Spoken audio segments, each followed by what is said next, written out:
আচ্ছা, 33 নম্বর অঙ্ক থেকে শুরু করতেছে। হ্যাঁ, 33 এরকম করে এখান থেকে বেশ কিছু অঙ্ক আমি করাবো প্রথমে।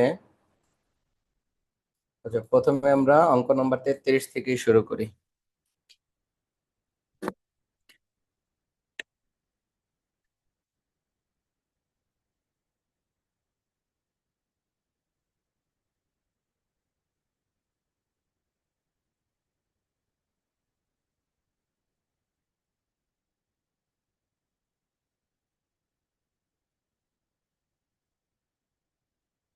পাইছো র্যাঙ্কস কোম্পানি? অঙ্কটা পাইছো সবাই? 4 নম্বর পেজে আছে। जी सर।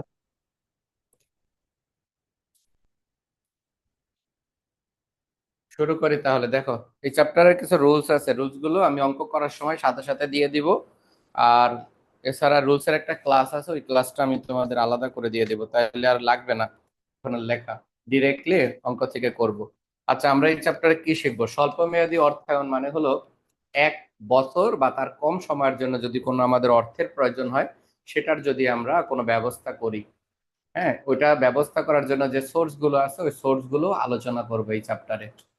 এই স্বল্পমেয়াদী অর্থায়নের অনেকগুলো সোর্স, তার মধ্যে 6টা সোর্স আছে, যে 6টা সোর্সের গাণিতিক ব্যাখ্যা আছে। ওই 6টা সোর্সের গাণিতিক ব্যাখ্যাই আমরা এই চ্যাপ্টারে শিখবো। প্রথমে যেটা শিখবো সেটা হলো ট্রেড ক্রেডিট, বাণিজ্যিক ট্রেড ক্রেডিট, অর্থাৎ ব্যবসায়িক ঋণ। ব্যবসায়িক ঋণটা হলো এরকম: মনে করো যে তোমার 10 লাখ টাকা দরকার 5 বছরের, সরি 1 বছর বা তার কম সময়ের জন্য, অর্থাৎ ধরো 2 মাস বা 5 মাসের জন্য 10 লাখ টাকা দরকার ব্যবসায়। আর এই 10 লাখ টাকা সংগ্রহ করতে পারি। আমরা চাইলে তো কারো কাছ থেকে হাওলাতও নিতে পারি। হাওলাত নিলেও টাকাটা সংগ্রহ হবে। নিজে যদি টাকা থাকে তাহলে তো একটা ব্যবস্থা হইলে নিজস্ব ওনার্স ক্যাপিটাল। কিন্তু ধরো তোমার কাছে টাকাটা নাই, তো তুমি কোনো জায়গা থেকে হাওলাত নিবা বা এরকম কোনো চিন্তা করবা। যদি এমন হয় যে তুমি কারো কাছ থেকে টাকাটা ধার নিয়ে ব্যবসাটা, মানে ওই টাকাটা সংস্থান করলা, এটা দিয়ে যে কাজ করা দরকার তোমার সে কাজটা করলা, তাহলে এটা একটা বিষয়। কিন্তু যদি এমন হয় তুমি যে কাজটা করবা সেই কাজটাই যদি তুমি বাকিতে করো 6 মাস 1 বছরের মধ্যে, অর্থাৎ আমি এমন বলি, মনে করো 10 লাখ টাকা নিয়ে আমরা সুতা কিনবো, মানে আমাদের বিজনেসের জন্য সুতা কিনতে চাই 10 লাখ টাকার। এখন টাকা সংগ্রহ না করে যে সুতা বিক্রি করে তার কাছেই যাই বললাম যে 10 লাখ টাকা সুতা আমাকে বাকিতে বিক্রি করেন আমার কাছে, আমি একটা নির্দিষ্ট সময় পরে আপনাদেরকে টাকাটা দিয়ে দিব। যদি তুমি পণ্যটা কি, মানে টাকা হাওলাত না করে পণ্যটাকেই হাওলাত করো, সেটাই হলো ট্রেড ক্রেডিট। এটাকে বলা হয় ব্যবসায়িক ঋণ। অর্থাৎ পণ্যকে তুমি ঋণ আকারে গ্রহণ করলা, যে পণ্যটা তোমার দরকার সেটাকে তুমি ঋণ আকারে গ্রহণ করলা। এক্ষেত্রে ট্রেড ক্রেডিট লেখা থাকবে এমন কোনো কথা নেই। ট্রেড ক্রেডিট বোঝার উপায় হলো একটা শর্ত থাকবে, সেটা হলো এরকম থাকবে: 210 নিড 30। এটা একটা এক্সাম্পল, এখানে 10-এর জায়গায় অন্য কোনো থাকবে, 2-এর জায়গায় অন্য কোনো, এরকম থাকবে। এরকম শর্ত দেয়া থাকবে। যদি এরকম শর্ত থাকে তাহলে বুঝবা ট্রেড ক্রেডিট। এগুলোকে সাধারণত আমরা ট্রেড ক্রেডিট বলবো। আর ট্রেড ক্রেডিটে এরকম যদি শর্তটা থাকে, যেমন এখানে 2, এই 2টাকে আমরা বলবো সিডিআর, ক্যাশ ডিসকাউন্ট রেট। আর এই 10কে বলবো ডিসকাউন্ট ডেট, ডিসকাউন্ট ডেট। হ্যাঁ, ডিসকাউন্ট ডেট। আর এটাকে বলবো কালেকশন পিরিয়ড। এর মানে হলো 10 দিনে যদি টাকা দাও তাহলে 2% ডিসকাউন্ট অফার করবে তোমাকে, আর যদি অন্যথায় 30 দিনে দিতে হবে। এখন এই শর্তটা এইভাবে দেওয়া থাকে, অনেক সময় এমন দেওয়া থাকে 210 নিট 90, অনেক সময় এরকম স্ল্যাশ দেওয়া থাকে। অথবা এমন বলা থাকলো 2.5 ডিভাইডেড 45 কমন 90 বা 120, এরকমেরও বলা থাকতে পারে যে 45 দিনে টাকা দিলে 2.5% বাড়টা, অন্যথায় 120 দিনে টাকা দিতে হবে। এরকম প্রেক্ষাপট থাকলেই বুঝবো এটা ট্রেড ক্রেডিট। ট্রেড ক্রেডিট পরীক্ষায় উল্লেখ থাকবে না। আর বাকি যতগুলো অপশন আছে টাকা সংগ্রহ করার, সবগুলো অপশন উল্লেখ থাকবে যে এটা ট্রেড ক্রেডিট, এটা ব্যাংক লোন, এটা কমার্শিয়াল পেপার, সবগুলো উল্লেখ থাকবে। শুধু ট্রেড ক্রেডিট বিষয়টা নিজের থেকে বুঝে নিতে হবে শর্ত দেখে। আর বাকি সবকিছু সেম, আলাদা, ওইগুলো কোনো আলাদা কিছু না। আচ্ছা, এখন যদি আমরা এই এরকম অনেকগুলো মেথড, এখন 6টা মেথডের অঙ্ক শিখবো আমরা। একটা হলো ট্রেড ক্রেডিট, যেটা আমরা এইমাত্র বললাম যে পণ্যকে ঋণ আকারে গ্রহণ করা। এটা পণ্যকে ঋণ আকারে, আমি যেমন আমার মার্কার দরকার, এটা আমার পণ্য। আমি মার্কারটা কিনবো, তাই যে মার্কার বিক্রি করে তার কাছ থেকে আমি হাওলাতে একটা কিনে নিলাম এটা। আচ্ছা, এইটা একটা। তারপরে থাকতে পারে বাণিজ্যিক কাগজ, মানে কমার্শিয়াল পেপার। তোমার কিছু বাণিজ্যিক কাগজপত্র, বাণিজ্যিক কাগজ যেগুলো বাজারে বিক্রি করে দিতে চাও, বিক্রি করে দিলে জনগণ কিনে নিবে আর তুমি সেখান থেকে টাকা সংগ্রহ করবে, এটা হলো কমার্শিয়াল পেপার। কমার্শিয়াল পেপার উল্লেখ থাকবে। তারপরে থাকে হলো রিভলভিং ক্রেডিট এগ্রিমেন্ট, ঘূর্ণায়মান ঋণ চুক্তি। এটা ব্যাংকের একটা টার্ম লোনের মতো। ব্যাংক থেকেও লোন নিতে পারো, যেমন একটা আর্থিক সংস্থা, ব্যাংক বা কোনো আর্থিক প্রতিষ্ঠানের থেকে ঋণ গ্রহণ করলা। ওই যে 10 লাখ টাকা দরকার, 10 লাখ জায়গায় ব্যাংক থেকে লোন নিয়ে আসলাম। কারণ ব্যাংক থেকে লোন আনলে ওটা দুই রকমের হয়ে থাকে। একটা হলো ট্রাম লোন, শর্ত সাপেক্ষে লোন, আর একটা হলো রিভলভিং ক্রেডিট, ঘূর্ণায়মান লোন বা সিসি লোন হয়। এই হলো টোটাল চারটা। এরপরে হলো ইনস্টলমেন্ট বেসিস। অনেক সময় আমরা দেখি কি গ্রামগঞ্জে মানুষ বলে কিস্তিতে টাকা উঠাইছে, ওটাকে বলে ইনস্টলমেন্ট বেসিস। মানে হলো তোমাকে কোনো প্রতিষ্ঠান টাকা ঋণ দিবে, একটা নির্দিষ্ট সময় পর পর কিস্তিতে টাকাটা পরিশোধ করে দিবে, এটা হলো ইনস্টলমেন্ট বেসিস। আর লাস্ট হলো ফ্যাক্টরিং কস্ট, প্রতিনিধিত্ব ব্যয়।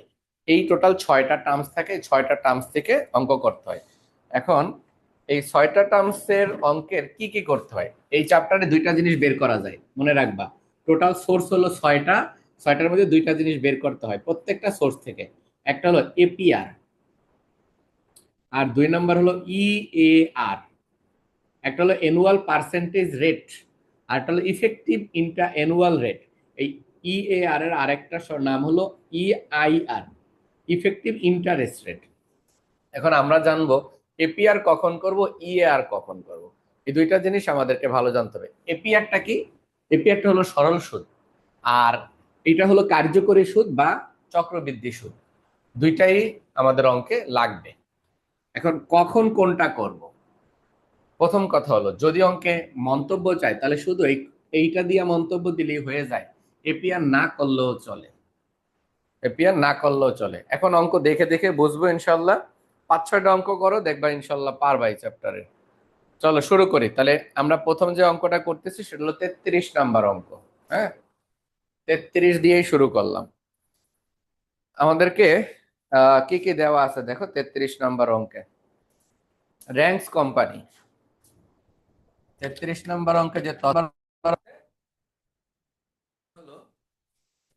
র্যাঙ্কস কোম্পানির বলছে, Ranks company limited want to টাকা 40 lakh as working capital. Ranks কোম্পানির 40 লাখ টাকা মূলধন দরকার, কার্যকরী মূলধন দরকার 40 lakh. Three following alternative modes of the financing are available. এই টাকাটা সংগ্রহ করার জন্য তাদের কাছে তিনটা বিকল্প পন্থা আছে। আমাদের কাজ হলো তিনটার মধ্যে সর্বোত্তম পন্থাটা, মানে সর্বোত্তম মাধ্যমটা গ্রহণ করা। এরপরে বলছে এবিসি তিনটা পন্থা। নাম্বার পন্থা বলছে forgo cash discount granted on the basis of 315 and 20 and 45। তাহলে বলা হয়েছে 315 মানে 15 দিনে টাকা দিলে 3% ডিসকাউন্ট। আর একটা বলছে নিট নিট 45, 45 দিনে টাকা দিতে হবে। এরকম যদি শর্ত দেওয়া থাকে সেটাকে অবশ্যই আমরা ট্রেড ক্রেডিট ভাববো, সেটাকে আমরা অবশ্যই ট্রেড ক্রেডিট ভাববো। এটা একটা প্রথম কথা। এরপরে দেখো কি বলছে। 2 নাম্বার বলা হয়েছে ব্রো ধার করবে 50 লাখ টাকা, 50 lakh on 14% interest, 15% compensating balance. অর্থাৎ ঋণ গ্রহণ করবে। সাধারণত ঋণ গ্রহণ করলে সেটা ব্যাংক থেকে করা হয়, এই জন্য আমরা একটা ব্যাংক লোন বলি। ব্যাংক থেকে 14% সুদে 50 লাখ টাকা ঋণ গ্রহণ করবে। ব্যাংক বলছে 15% কম্পেনসেটিং ব্যালেন্স রেখে দিবে। কম্পেনসেটিং ব্যালেন্স রাইখা দিবে মানে তারা নিজেদের কাছে জামানত হিসাবে গচ্ছিত রাখবে। এরপরে বলছে interest payment are made in advance, তারা অগ্রিম ভিত্তিতে চুক্তিটা হলো সুদটা অগ্রিম কর্তন করে দিবে। 3 নাম্বার বলছে issue 44 lakh 6 month commercial paper, তারা বাণিজ্যিক কাগজ জনগণের কাছে বিক্রি করবে, 44 লাখ টাকা দিয়ে বিক্রি করবে। অনে বলছে টু নিট 40 লাখ, 40 লাখ টাকার দাম বললে আমাদের টিকবে হলো 40 লাখ টাকা, মানে নিট সেল ভ্যালু 40 লাখ টাকা। যে বাণিজ্যিক কাগজের মূল্য 44 লাখ টাকা মানে ফেস ভ্যালু আছে, সেটা বিক্রি করে বিভিন্ন ধরনের খরচ টরচ মেটাইয়া আমাদের 40 লাখ টাকা লাগবে। তারপরে দেখো কি বলছে পরের অংশ। এরপরে আবার দেখো পরে কি বলছে, নিচে বলছে further assume that the farm would prefer the flexible of bank financing provided the additional cost of flexible which on more no more than 2.5% per annum। বলা হয়েছে তুমি আরো বিবেচনা করো, আরো ধরে নাও যে যদি তোমার ব্যাংক থেকে টাকা গ্রহণ করো তাহলে একটা ফ্লেক্সিবল রেট আছে, ব্যাংক যে রেটটা দেয় সেটা সবসময় স্থির থাকে না, এটা ফ্লাকচুয়েট করে, বাড়ে কমে। তারা বলছে যদি বাড়ে কমে সেটা মোর দেন 2.5%, মানে 2.5%-এর বেশি বাড়বে কমবে না। এরপরে অঙ্কে যেটা চাওয়া সেটা চাইছে, বলছে which alternative should the company selected and why. Company ABC যে তিনটা অপশন, তিনটা অপশনের মধ্যে কোনটা গ্রহণ করবে এবং কেন গ্রহণ করবে এটা জিজ্ঞেস করছে। এই হইলো তাহলে আমাদের অঙ্কটা। তাহলে আমাদের অঙ্কের উদ্দেশ্য হলো 40 লাখ টাকা সংগ্রহ করা, পন্থা হলো তিনটা। প্রথম পন্থা ট্রেড ক্রেডিট, বুঝলাম কেমনে, এরকম শর্ত দেওয়া। 2 নাম্বারটা বলছে ব্যাংক লোন, 3 নাম্বারটা বলছিল কমার্শিয়াল পেপার। প্রত্যেকটার আলাদা আলাদা করে একটা শর্ত সূত্র আছে, আমি সূত্রগুলো আলাদা করে তোমাদেরকে দিয়ে দিতেছি, কিছুক্ষণ পরেই দিয়ে দেবো ক্লাস শেষ করে। তা আমরা অঙ্ক করা শুরু করে দিই। এটা তোমরা অবশ্যই স্কুলে কলেজে টলে ক্লাস ক্লাসে করছো, একদম সহজ একটা চ্যাপ্টার। প্রথমে আমরা করতেছি কত নাম্বার, 33 নম্বর অঙ্ক। প্রথম অঙ্ক আর এপিআর আমি সবই শেখাবো, তারপরে একটা করে শেখাবো। তাহলে রিকোয়ারমেন্ট এ হলো cost of trade credit.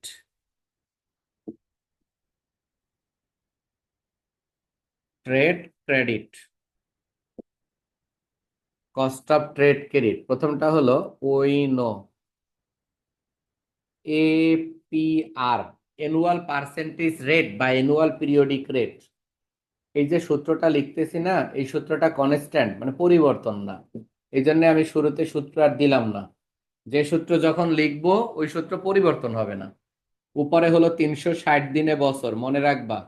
ফিনান্সে accounting এ বছর হলো 360 দিনে। যদি কখনো 365 উল্লেখ করে দেয় তাহলে 365 ধরবা, অন্য সময় সব সময় 360 দিন। নিচে হলো সিপি মাইনাস ডিপি ইন্টু 100। এখন এগুলার ব্যাখ্যা পরীক্ষায় কিন্তু লিখবা না, পরীক্ষায় লেখার দরকার নাই, আমি জাস্ট একবার বলি। সিডিআর হলো ক্যাশ ডিসকাউন্ট রেট, সিপি হলো কালেকশন পিরিয়ড, ডিপি হলো ডিসকাউন্ট পিরিয়ড। সিডিআর হলো ক্যাশ ডিসকাউন্ট রেট, আর সিপি হলো কালেকশন পিরিয়ড, ডিপি হলো ডিসকাউন্ট পিরিয়ড। আমি যে রুলস গুলা লিখে দিছি ওই রুলস এর মধ্যে সব আছে, তো আমি তোমাদেরকে গ্রুপ থেকে দিয়ে দিব। অভিরে মনে হয় বলছিলাম, অভি কি পাইছিলা গ্রুপে? স্যার কয়েকটা দেখছিলাম, অ্যাকাউন্টিং এর কয়েকটা পাইছিলাম। হ্যাঁ, এটারও দেওয়া আছে, আমি খুঁজে আজকে তাহলে দিয়ে দিব না, এগুলো সব রুলস দেওয়া আছে, তো তা আমি আর রুলস না লিখে ডাইরেক্ট সূত্র অঙ্ক করাই ফেলবো। স্যার রুলস দিলে তোমরা। ওইখানে অনেকগুলা তো, সবগুলা ডাউনলোড করতে হচ্ছে, এই জন্য আর কি সবগুলা আচ্ছা দেখতে আচ্ছা, পাই আমি তাহলে এই চ্যাপ্টারে যে কয়টা আমি আজকে খুঁজে বাই করে আপলোড করে দিব না তোমাদের। আচ্ছা তাহলে দেখো, এপিআর সমান সিডিআর, তাহলে আমাদের যে শর্তটা ছিল সেটা হলো এই যে এরকম, আর নিট ছিল 45। এইটা হলো সিডিআর, মনে রাখবা, ক্যাশ ডিসকাউন্ট রেট, এটা হলো সিডিআর। আর এটা হলো ডিপি, ডিসকাউন্ট পিরিয়ড। আর হলো এটা হলো নিট পিরিয়ড, মানে নিট পিরিয়ড মানে কালেকশন পিরিয়ড, নিট পিরিয়ডের আরেকটার নাম হলো সিপি, কালেকশন পিরিয়ড। তাহলে এখন এখান থেকে মানটা বসাবো, সিডিআর হলো 3, আর 100 হলো সূত্র, সিডিআর হলো 3। 360 দিনে বছর, কালেকশন পিরিয়ড হলো 45, আর ডিসকাউন্ট পিরিয়ড হলো 15 গুণন 100। তাহলে আমরা যদি এটাকে সমাধান করি, এটাকে 3 রে যদি ভাগ করি 97 দিয়ে, 3/97, এটার অ্যান্সার 0.0309। আর এটা এটা বিয়োগ করলে হয় 30। 30কে যদি ভাগ করি এখানে হয় 12 ইন্টু হলো 100। তাহলে 0.0309 ইন্টু 12 ইন্টু 100, এটা করার পরে এটার অ্যান্সার হলো 37.08%। করে ফেলো চট করে, 37.08%। বাকিরা গেল কই? ওকে, নেটওয়ার্ক সমস্যা।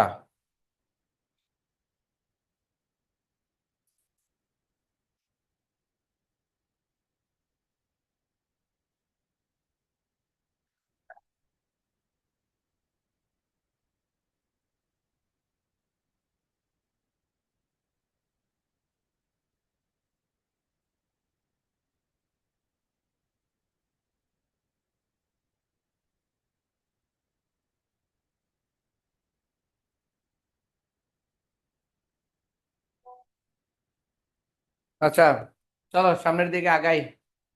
তারপরে কি বলছে? এখন এটা করলাম। এটা কি করলাম? এপিআর করলাম, অ্যানুয়াল পিরিয়ডিক রেট। আমি প্রথম অঙ্ক তো, এপিআর আর ইএআর পুরাটাই দেখাই। প্রথমে এপিআর গেল। আচ্ছা, এই সূত্র কোন সময় পরিবর্তন হবে না এপিআর এর। এখন আমরা আবার অ্যাগেন অ্যাগেন ইএআর করব। ইএআর ইএআর হলো ইফেক্টিভ অ্যানুয়াল রেট। এটা সূত্র হলো 1 প্লাস আর বা আই, যাই লিখি, আর লিখতে পারবো, আইও লিখতে পারবো, পাওয়ার এন -1 ইন্টু 100। এটা হলো সূত্র। এখন স্যার আমরা মান বসাবো। হ্যাঁ, এপিআর এর ফুল ফর্মটা? এপিআর এর ফুল ফর্ম হ্যাঁ। Annual percentage rate. আচ্ছা। ওই যে আমি লিখে দিছি না, ওইখানে সব লেখা দিছে, এই জন্য আর এগুলা লিখতেছি না। আমি আমি রুলস গুলা দিয়ে দিলে ওগুলার ভিতরে সব লেখা আছে। মানে একটা ক্লাসে আমরা রুলস না লিখে, রুলস তো লেখা আছে, তো আমরা অঙ্ক করে ফেলি, আগাই যাবো গা। এপিআর হলো অ্যানুয়াল পার্সেন্টেজ রেট, আর ইএআর হলো ইফেক্টিভ অ্যানুয়াল রেট, কার্যকরী সুদের হার। কার্যকরী সুদের হার মানে চক্রবৃদ্ধি সুদ। হ্যাঁ, চক্রবৃদ্ধি সুদ। এটা সূত্র হলো এইটা। তাহলে এটার মধ্যে এখন মান বসাবো। 1+0.0309, এন এর মান হলো 12 -1 ইন্টু 100। আবিদের বাসায় ওয়াইফাই গেছে গেছে আর এই জন্য আসতে পারতেছে না। ও আচ্ছা, সমস্যা নাই, এই আমার তো রেকর্ড তো থাকতেছে। দেখো, এখন এটা করলাম, উঠানো হয়ে গেল। এখন এইখানে আর কেমনে? আরটা হলো ওই যে বের করছিলাম, সেটা আমি আরেকবার লিখে দিই সাইডে। সিডিআর, সিডিআর 100 - এটার মানটা এরকম ছিল, উপরে 3, নিচে 100 - 3। তাহলে এটার অ্যান্সার ছিল 0.0309। আর এন এর মানটা হলো, উপরে ছিল 360, আর সিপি মাইনাস ডিপি। তাহলে এটা যদি বসাই, উপরে 360, সিপি ছিল 45, ডিপি ছিল 15, তো এটার অ্যান্সার ছিল 12। এই দুইটা হলো এখানে বসাইলাম। এখন এটার ক্যালকুলেশনটা করে ফেলি। 1+0.0309 পাওয়ার 12 -1 ইন্টু 100। এটার অ্যান্সার 44.08%। ট্রেড ক্রেডিটের জাস্ট সূত্রের মধ্যে এই যে সূত্র দুইটা শিখলাম, একটা হলো এপিআর এর সূত্র শিখলাম, আর একটা ইএআর এর সূত্র শিখলাম। ট্রেড ক্রেডিটের সূত্রে কোনোদিন পার্থক্য হয় না, শুধু শর্তে পার্থক্য হয়। সেটা শীটের 1 নাম্বার অঙ্কটা আমি শিখাই দিব, তাহলে তোমরা সব ধরনের শর্ত শিখতে পারবা। এ পর্যন্ত উঠাই ফেলো রিকোয়ারমেন্ট। এটা করানো হয়ে গেছে। স্যার, আপনার অ্যান্সারটা পয়েন্ট আসলে কেমনে? বুঝি নাই। এই যে আপনার আগের অ্যান্সারটা পয়েন্ট আসলে কেমনে?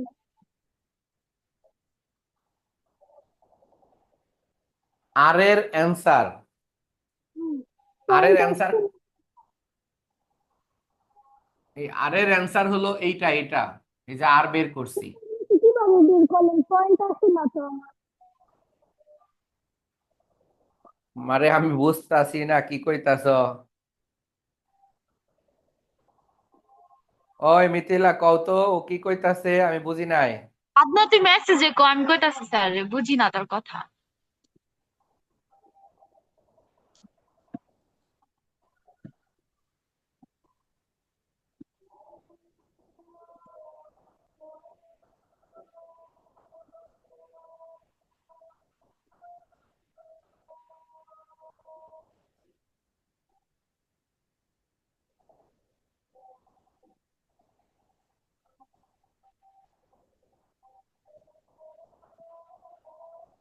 ওর ভোকালটা ক্লিয়ার আসে না, আমার মনে হয় হেডফোন বা ইয়ার ক্যাপচারের সমস্যা হয়।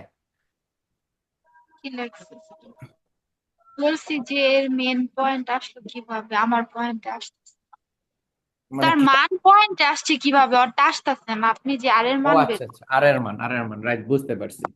এই দেখো, সূত্রটা তো এরকম লিখছি, সিডিআর 100 - সিডিআর। তাহলে উপরে লিখছি 3, নিচে লিখছি 100 - 3। যদি আমরা ক্যালকুলেট করি, উপরে 3, নিচে 97। একটু 3 রে 97 দিয়ে ভাগ করতে বলো। আগে 3, 3 ভাগ 97। এটা করলে অ্যান্সার দেখো 0309 আসে।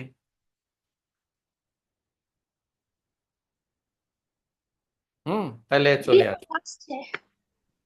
হ্যাঁ, আসছে আসছে। জি আচ্ছা, এই যে এখন ক্লিয়ার বোঝা যায়। স্যার, তখন ব্লুটুথ লাগানো ছিল। হ্যাঁ, তাহলে আর ওইটাই করো না, ওইটার ভিতরে ক্লিয়ার আসে না। আচ্ছা, আমরা রিকোয়ারমেন্ট বি শিখবো। আমরা কিন্তু একটা জিনিস শিখে ফেললাম, সেটা হলো ট্রেড ক্রেডিট। আমি তো তোমাদেরকে বলছি যে আমরা টোটাল 6 রকমের অঙ্ক শিখবো এই চ্যাপ্টারে। 6 রকম থেকে পরীক্ষায় 3 রকমের অঙ্ক আসে। 3টা মিলে 10, 3টা মিলে বলে 3টার মধ্যে একটা চুজ করো, এরকম একটা অঙ্ক আসবে 10। আর পার্ট বিতে একটা অঙ্ক আসবে 4। তো 6টা টার্মস আমরা টোটাল শিখবো, তার মধ্যে একটা টার্মস কিন্তু আমরা এইমাত্র শিখে ফেললাম। এই টার্ম যাতে আর কখনো শিখতে না হয়, আজকে যে এইমাত্র টার্মসটা শিখলাম, সেটা হলো কস্ট অফ ক্রেডিট। একটা টার্ম শিখলাম। এই কস্ট অফ ট্রেড ক্রেডিটকে সনাতন পদ্ধতিতে আর কেটিসি বলে, মনে রাখবা। কেউ যদি এভাবে করায়, বিশেষ করে কলেজের টিচাররা অনেক সময় কেটিসি লেখে। কেন লেখে? কারণ সনাতন পদ্ধতি, মনে করে আজ থেকে 20 বছর আগে ফিনান্সকে এভাবে লেখা হইতো, কস্ট অফ ট্রেড ক্রেডিট, কস্টের কে, ট্রেডের টি, ক্রেডিটের সি, কেটিসি। অনেকে যদি কেটিসি বলে, সেটাকে বিভ্রান্ত হইবা না। এই কেটিসিরই এখন আধুনিক নাম হলো এপিআর, অ্যানুয়াল পিরিয়ডিক রেট। আর এটা থেকে আরেকটা চক্রবৃদ্ধি সুদ বাই করতে হয়, সেটা হলো ইএআর। আর এপিআর এর সূত্র, ইআর এর সূত্র সেম। দেখো, এপিআর এর সূত্রটা কি লিখছিলাম, সিডিআর 100 - সিডিআর ইন্টু উপরে লিখছিলাম 360, নিচে হলো সিপি মাইনাস ডিপি গুণন 100। আর ইআর এর সূত্র হলো 1 + r⁻n - 1 × 100 গুণন 100। মনে রাখো, এই আর কে আইও লেখা যায়, আর না লেখা যদি কেউ ছোট অক্ষরের আই লেখে তাহলে অঙ্ক হবে। আচ্ছা, এই পুরো অংশটাকে বলা হয় আর, মনে রাখো। আর এই পুরো অংশটাকে, অর্থাৎ এপিআর এর প্রথম অংশকে আর বলে, দ্বিতীয় অংশকে এন বলে। অর্থাৎ এই এই মানটা, এই যে আর এর মানটা হলো এইটা, আর এন যে এই এন এর মান হলো এইটা। আচ্ছা, তাহলে ট্রেড ক্রেডিট শেখা হয়ে গেল। জাস্ট এখন ট্রেড ক্রেডিট বোঝার কেমনে, শর্ত দেওয়া থাকে 2, 10, নিট 30, এমন বিভিন্ন ধরনের শর্ত দেওয়া থাকবে। এই শর্তের মধ্যে ছোট ছোট আবার টার্মস আছে, সেগুলো আমি পরে বুঝাইতেছি, ওটা অন্য অঙ্ক থেকে বুঝাবো। তাহলে আমরা একটা টার্ম শিখলাম, কস্ট অফ ট্রেড ক্রেডিট। এটা কিন্তু আর যাতে আমাদের শিখতে না হয়, রুলস গুলো এভাবে লিখে দিছে এইমাত্র যেভাবে লিখলাম। এখন সেকেন্ড টার্মসটা শিখবো। সেটা বলছে ব্রড ধার করছে 5 লাখ টাকা, 50 লাখ টাকা, 14% ইন্টারেস্ট, 14% সুদে তুমি ঋণ গ্রহণ করছো 50 লাখ টাকা। 14% কম্পেনসেটিং ব্যালেন্স, ক্ষতিপূরণ উদ্ধৃত। মনে রাখবা, কম্পেনসেটিং ব্যালেন্সের বাংলা হলো ক্ষতিপূরণ উদ্ধৃত। মানে হলো, তুমি যদি লোন গ্রহণ কইরা লোন যদি ফেরত না দিতে পারো, তখন কোম্পানি বা ব্যাংকের যে ক্ষতি হবে, ওই ক্ষতিটাকে পূরণ করার জন্য ব্যাংক তোমাকে পুরো টাকা না দিয়ে কিছু টাকা রাইখা দিবে। অর্থাৎ তুমি 50 লাখ টাকা চাইছো, 50 লাখ টাকার 15% ব্যাংক বলছে যা হবে সে টাকাটা আমি আমার কাছে রেখে দিব, আপনাকে আমি বাকি টাকা দিয়ে দিব। অর্থাৎ 15% বাদ দিয়ে 85% দিয়ে দিব। ওইটা হলো আমরা ব্যবহার করতে পারবো, এটাকে কম্পেনসেটিং ব্যালেন্স বলছে। এই অঙ্কে আরেকটা জিনিস বলছে, সেটা হলো interest payment are made in advance. Interest payment are made in advance, এই লাইনটাকে তোমরা অবশ্যই আন্ডারলাইন করে রাখো। Interest payment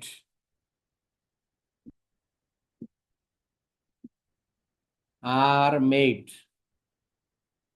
in advance. এটার আরেকটা নাম আছে, সেটা হলো ডিসকাউন্ট বেসিস। এই লাইনটা খুব ভালো করে মনে রাখবা, এটা ব্যাংক লোনের একটা কি point. Interest payment are made in advance বা ডিসকাউন্ট বেসিস, এই দুইটার কোনো একটা কথা বলা থাকলে অঙ্ক এক রকমের হয়, এই দুইটা উল্লেখ না থাকলে অঙ্ক আরেক রকমের হয়। তাহলে আমরা সেকেন্ড টার্মসটা শিখলাম। শুরু করি। Cost of bank loan. Cost of bank loan, এটা হলো 2 নাম্বারটা। তাহলে কস্ট অফ ব্যাংক লোনের জন্য একটা সূত্র আছে, সেটা আমরা লিখবো উই নো EAR। মনে রাখবা, ব্যাংক লোনের APR হয় না, অলওয়েজ চক্রবৃদ্ধি সুদ। ব্যাংক কখনো সরল সুদে বিজনেস করে না, ব্যাংক অলওয়েজ চক্রবৃদ্ধি সুদে বিজনেস করে, তাই APR হয় না।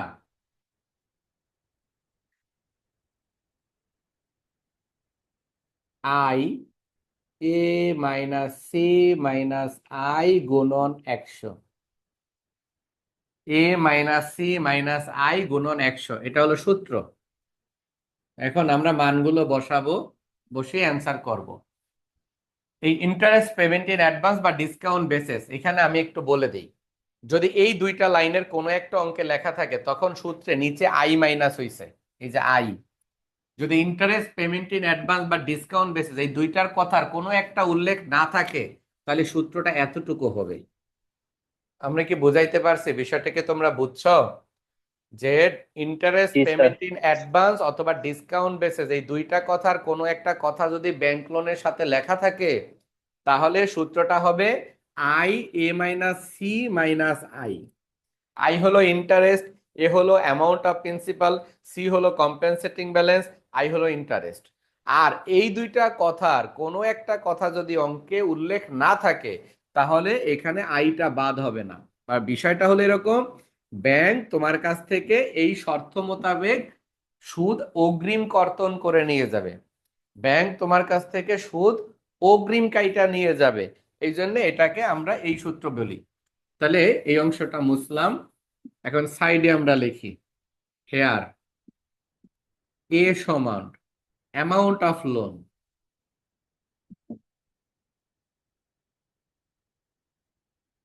অ্যামাউন্ট অফ লোন এটা চাইছে হলো 50 লাখ টাকা loan, amount of loan 50 lakh টাকা।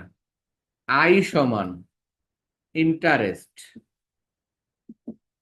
ইন্টারেস্ট কত? 50 লাখ, এটার কত পার্সেন্ট বলছে? 14%। 50 লাখের 14%, বুঝছো? 50 লাখের 14%, 5 × 14 = 70, মানে 7 লাখ। সি হলো কম্পেনসেটিং ব্যালেন্স।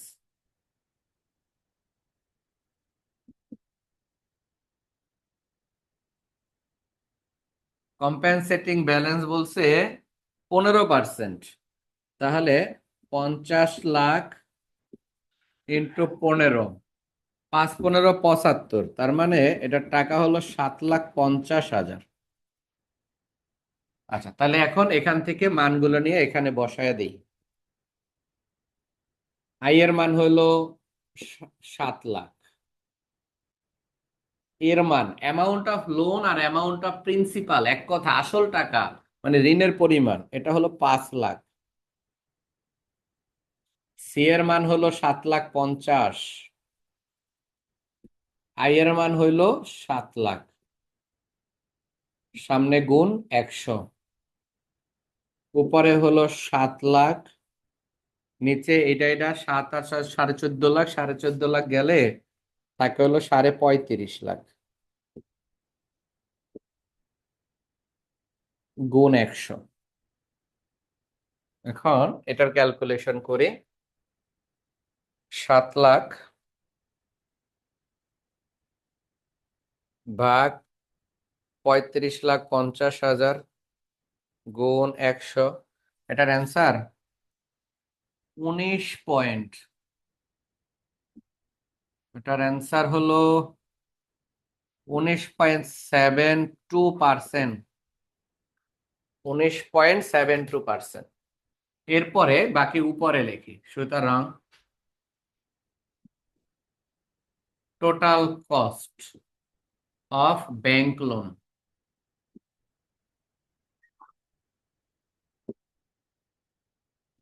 (19.72% প্লাস 2.5%) তাহলে কত আহে? 22.72 না? কত হয়? 19 আর 2 তো আর 3 22।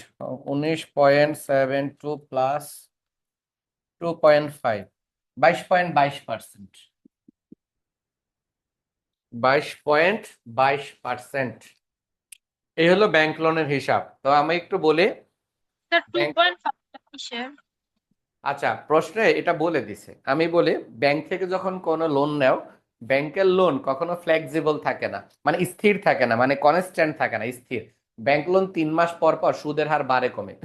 এই অঙ্কে নিচের অনুচ্ছেদটা একদম অ্যাজুম দ্যাট একটা অনুচ্ছেদে বলে দিছে, তুমি যদি ব্যাংক থেকে লোন গ্রহণ করো তাহলে তোমার সুদের হারটা ফ্লেক্সিবল করবে, মানে বাড়বে কমবে। এখন কমবে সেটা আমরা ধরবো না, আমরা ধরবো বাড়বে।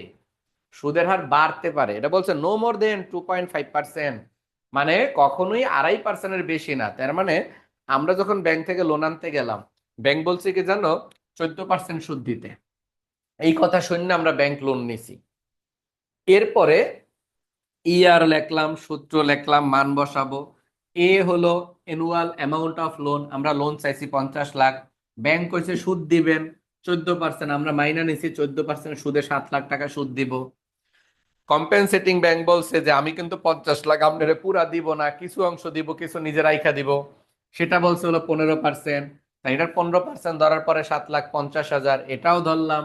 এখন এটা করার পরে আমরা অঙ্কটা করতেছি ডিসকাউন্ট বেসিসে। এই অঙ্কটা কালের ডিসকাউন্ট বেসিসে।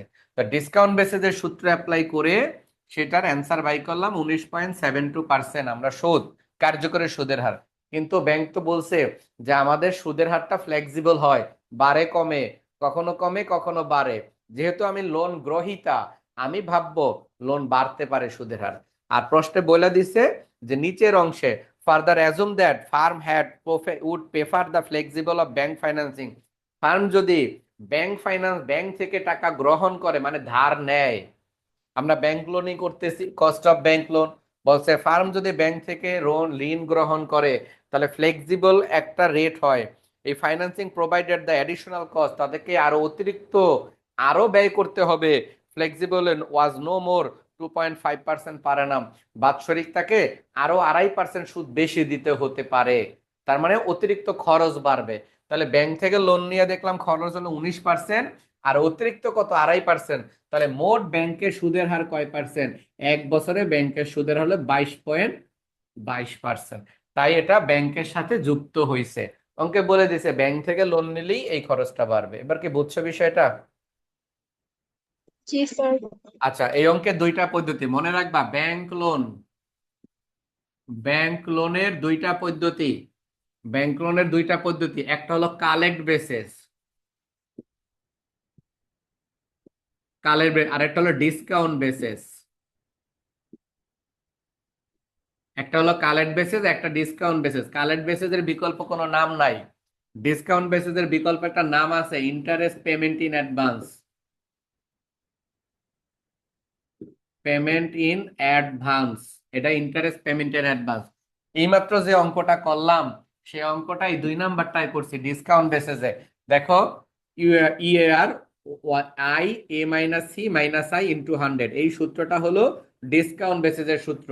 যদি অঙ্কটা কখনো 1 নাম্বার বেসিসে হয়, কালেক্ট বেসিস, অর্থাৎ ইন্টারেস্ট পেমেন্ট ইন অ্যাডভান্স বা ডিসকাউন্ট বেসিস, এই 2 নাম্বার কথাটা উল্লেখ না থাকতো, তাহলে এখানে আইটা মাইনাস হইতো, এখানে 7 লাখ মাইনাস হইতো, এই নিচে তখন হইতো কত? 42,50,000। আমি কি বুঝাইতে পারছি এই বিষয়টা?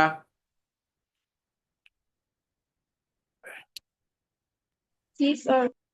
তাহলে ব্যাংক লোনের সিস্টেমে যাতে আর সমস্যা না হয়, ব্যাংক লোন যাতে এরপরে যে কোনো অঙ্কের ব্যাংক লোন দিলে যাতে পাইরা লাও, যে ব্যাংক লোন মাথার ভিতরে রাখবাই দুইটা, একটা কালেক্ট বেসিস, একটা ডিসকাউন্ট বেসিস। ডিসকাউন্ট বেসিস বললে আই নিচে মাইনাস করব, আর কালেক্ট বেসিস বললে আই নিচে মাইনাস করতাম না।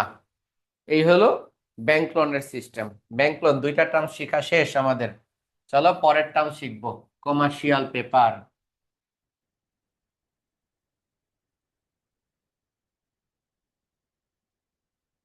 এখন যে কমার্শিয়াল পেপারটা শিখবো এটার পরেও কমার্শিয়াল পেপার আরো একটু শিখতে হবে, কারণ এক অঙ্কে সব তো কমার্শিয়াল পেপারের ইনফরমেশন দেয়া যায় না। তাই পার্ট বি তে দুই একটা কমার্শিয়াল পেপারের ইনফরমেশন শিখবো, পার্ট সি তেও শিখবো, বি তেও শিখবো। দেখো কমার্শিয়াল পেপার সম্পর্কে বলছে, ইস্যু ইস্যু মানে বিক্রি করা। 44 লাখ, 44 লাখ টাকার কমার্শিয়াল পেপার বিক্রি করব। 6 মাস, 6 month period commercial paper to net, যেটা টিকবে হলো কত টাকা, 40 লাখ টাকা। মানে আমি যদি কোনো বাণিজ্যিক কাগজ, শেয়ার এগুলো বাজারে বেচতে চাই, তাহলে সরকারের কাছ থেকে লাইসেন্স নিতে হবে, এটা একটা খরচ আছে।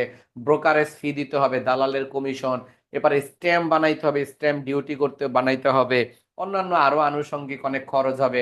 রেটিং চার্জ হবে, রেটিং চার্জ, রেটিং মানে কি, তোমার যদি রেটিং না থাকে তাহলে তো তোমার শেয়ার শেয়ার বা বাণিজ্যিক কাগজ কেউ কিনবে না। আমরা রেটিং বিষয়টা কিন্তু ফেসবুকে মাঝে মাঝে দেখি, কোনো পোস্টের মধ্যে রেটিং দেই যে 5 স্টার, 3 স্টার। প্লে স্টোর থেকে যদি কখনো অ্যাপস নামাই তখনই কিন্তু আমরা রেটিং পাই যে এই অ্যাপসটার রেটিং 3 স্টার, 4 স্টার, 5 স্টার। যার রেটিং বেশি তার ডাউনলোড বা তার মানে নিশ্চয়তা বেশি, এটা বেশি পপুলার, এরকম আর কি। তাহলে এখানেও তারা এটাই বলছে যে এই বিভিন্ন ধরনের খরচ হইতে পারে, কিন্তু এই অঙ্কে তারা বলছে কি খরচের নামগুলো বলে নাই। যেমন rating charge, stamp duty, agent charge, এইসব খরচ না বইলা একবারে বলছে তুমি বেচতে চাও 44 লাখ টাকার, বেচা টিকবো মানে বেচার পরে খরচ টরচ বাদ দিয়া নিট মানে দাম থাকবে হলো 40 লাখ টাকা। কয় মাসের জন্য বাণিজ্যিক কাগজ বেচতে চাও মানে অর্থায়ন করতে চাও, 6 মাসের জন্য। তাহলে কস্ট অফ কমার্শিয়াল পেপার, এটা হলো requirement C.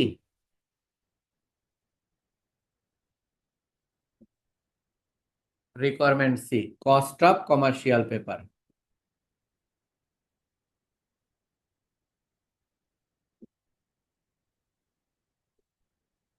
Cost of commercial paper. আচ্ছা, তাহলে আমরা এটা কি করব, we know APR, annual percentage rate. সবকিছুর এপিআর হয় না, ব্যাংক লোনের এপিআর হয় না, একটু আগে বলছিলাম ব্যাংক লোনের এপিআর হয় না, কারণ ব্যাংক লোন চক্রবৃদ্ধি সুদ করে, তাই শুধু ইএআর হয়। এই কমার্শিয়াল পেপারের এপিআর হয় face value minus net sale value divided net sale value. পরীক্ষায় এগুলার ইলাবোরেশন লেখার কোনো দরকার নাই, পরীক্ষায় ডাইরেক্ট লেখা লাগবে, এই যে যা লেখছে এইভাবেই লেখা দিবা, কোনটা দ্বারা কি বুঝায় এগুলা লেখা দিতে হয় না পরীক্ষায়। নিচে হলো এমপি, এমপি হলো ম্যাচুরিটি পিরিয়ড, ম্যাচুরিটি পিরিয়ড, এটা হলো সূত্র। সূত্রটা কোনোদিন দেখবা আমি চেঞ্জ করি না, সবসময় সেম সূত্র ব্যবহার করব। ফেস ভ্যালু ইস্যু বলছে 44 লাখ, নিট সেল ভ্যালু বলছে টিকবে হলো 40 লাখ, তাহলে ডিভাইডেড 40 লাখ ইন্টু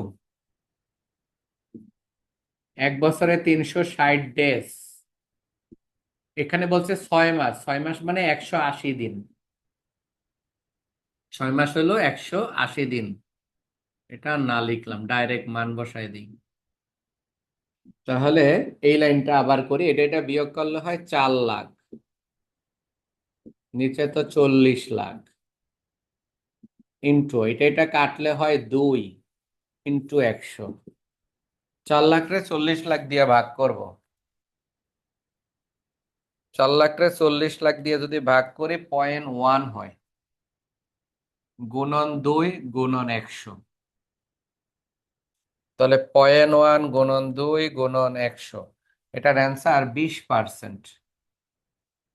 এটার অ্যান্সার হলো 20%। এটা হলো এপিআর করলাম। অ্যাগেন ইএআর,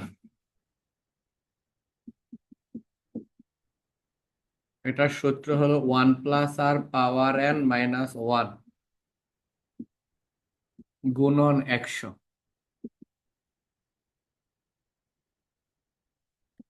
এখন এটার মান বসাই, 1 n এর মান হলো 2 গুণন 100। আমার মনে হয় আর দ্বারা কি বুঝাইছি তোমরা বুঝবা এবার, FV minus NSB divided NSB, এটা মানে আর। আর এন দ্বারা কি বুঝাইছি, এন হলো 360 নিচে হলো এমপি, ম্যাচুরিটি পিরিয়ড। মনে হয় তার মানে এই অংশটাকে, অর্থাৎ এই অংশটাকে আর বলা হয়, আর এই অংশটাকে এন বলা হয়। এই অংশটাকে এন বলা হয়। তাহলে এন এর মান এটা, আর এর মান এটা, মূল অ্যান্সার হলো এটা আর, এটা হলো এন, এটা হলো এন, আর এইটা হলো আর এর মান রেট। এই হলো আমাদের অ্যান্সার। তাহলে ওইটা আমরা করি। 1.1 পাওয়ার 2 মাইনাস 1, সরি, -1 ইন্টু 100, এটার অ্যান্সার 21%।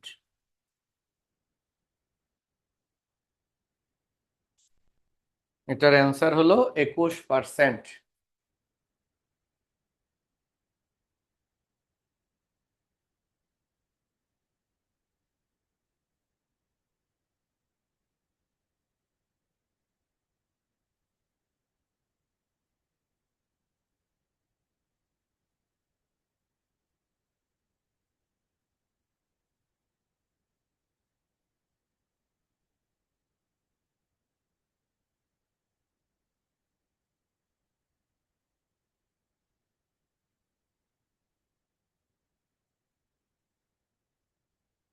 তোলা হইলে আমারে বইল।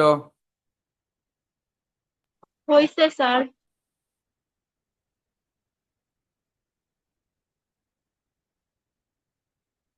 আচ্ছা, তাহলে এই অঙ্কের এখন চাইছিল কি? চাইছিল হইলো কমেন্ট, চাইছিল কোনটা ভালা। এখন এই ভালা মন্দর জন্য আমাদেরকে কমেন্টস দিতে হবে। কমেন্টস দুই ভাবে দেওয়া যায়, একটা ব্যাখ্যা লেখা আর একটা হলো ব্যাখ্যা ছাড়া টেবিল লেখা। আমি প্রথমে টেবিল লেখা দেই, পরে ব্যাখ্যা দিব। দেখো ডিসিশনটা, ডিসিশন টেবিল, এই যে ছকটা আঁকলাম, ছকের উপরে লিখবা ডিসিশন টেবিল, অল্টারনেটিভ, তিনটা অল্টারনেটিভ, এই হলো তিনটা অল্টারনেটিভ। এ এল টি অল্টারনেটিভ, এটা হলো decision table. A L T alternative, A B C, তিনটা ছোট অক্ষরের দেওয়া। তাহলে এ বি সি। আচ্ছা, অল্টারনেটিভ সোর্স গুলো কি? সোর্স, সোর্স অফ ফাইন্যান্স, এটা কি? প্রথমটা হলো কস্ট অফ ট্রেড ক্রেডিট, ওই যে কে টি সি। পরেরটা হলো ব্যাংক লোন, আর পরেরটা কি? কমার্শিয়াল পেপার, এটাকে সংক্ষেপে লিখে দিই KCP, cost of commercial paper. সংক্ষেপে লিখলাম, তোমরা trade credit, bank loan, commercial paper পুরোটা লেখো, সমস্যা নাই।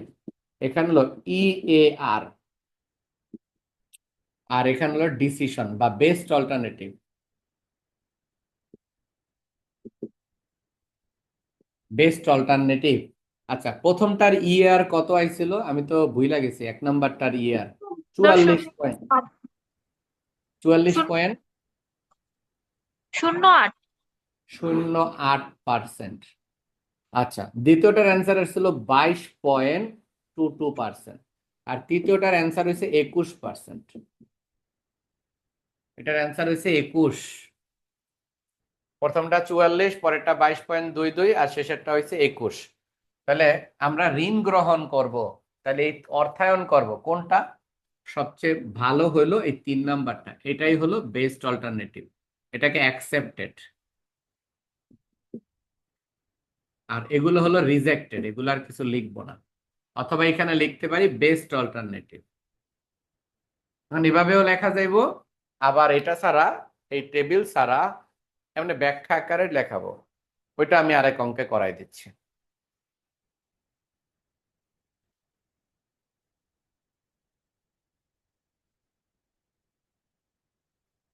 এর পরেরটাই আমরা দেখব।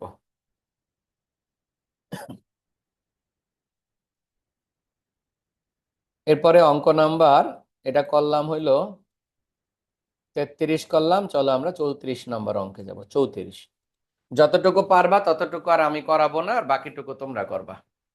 যতটুকু পারবা না সেটা আমি করাই দিই, আর যেটুকু পারবা সেটা তোমরা নিজেরা করে আমাকে দেখাইবে। আচ্ছা, এটা তোলা শেষ সবার? স্যার একটু। হুম, তুলে ফেলো।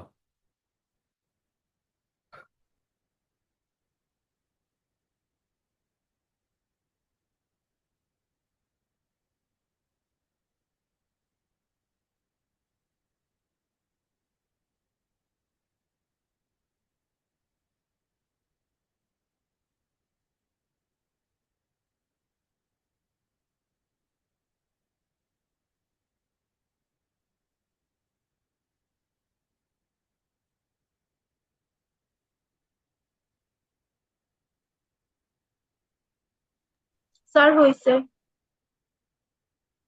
চলো তাহলে আমরা পরের অঙ্কটায় যাই। 34 নম্বর অঙ্ক করবো, 34।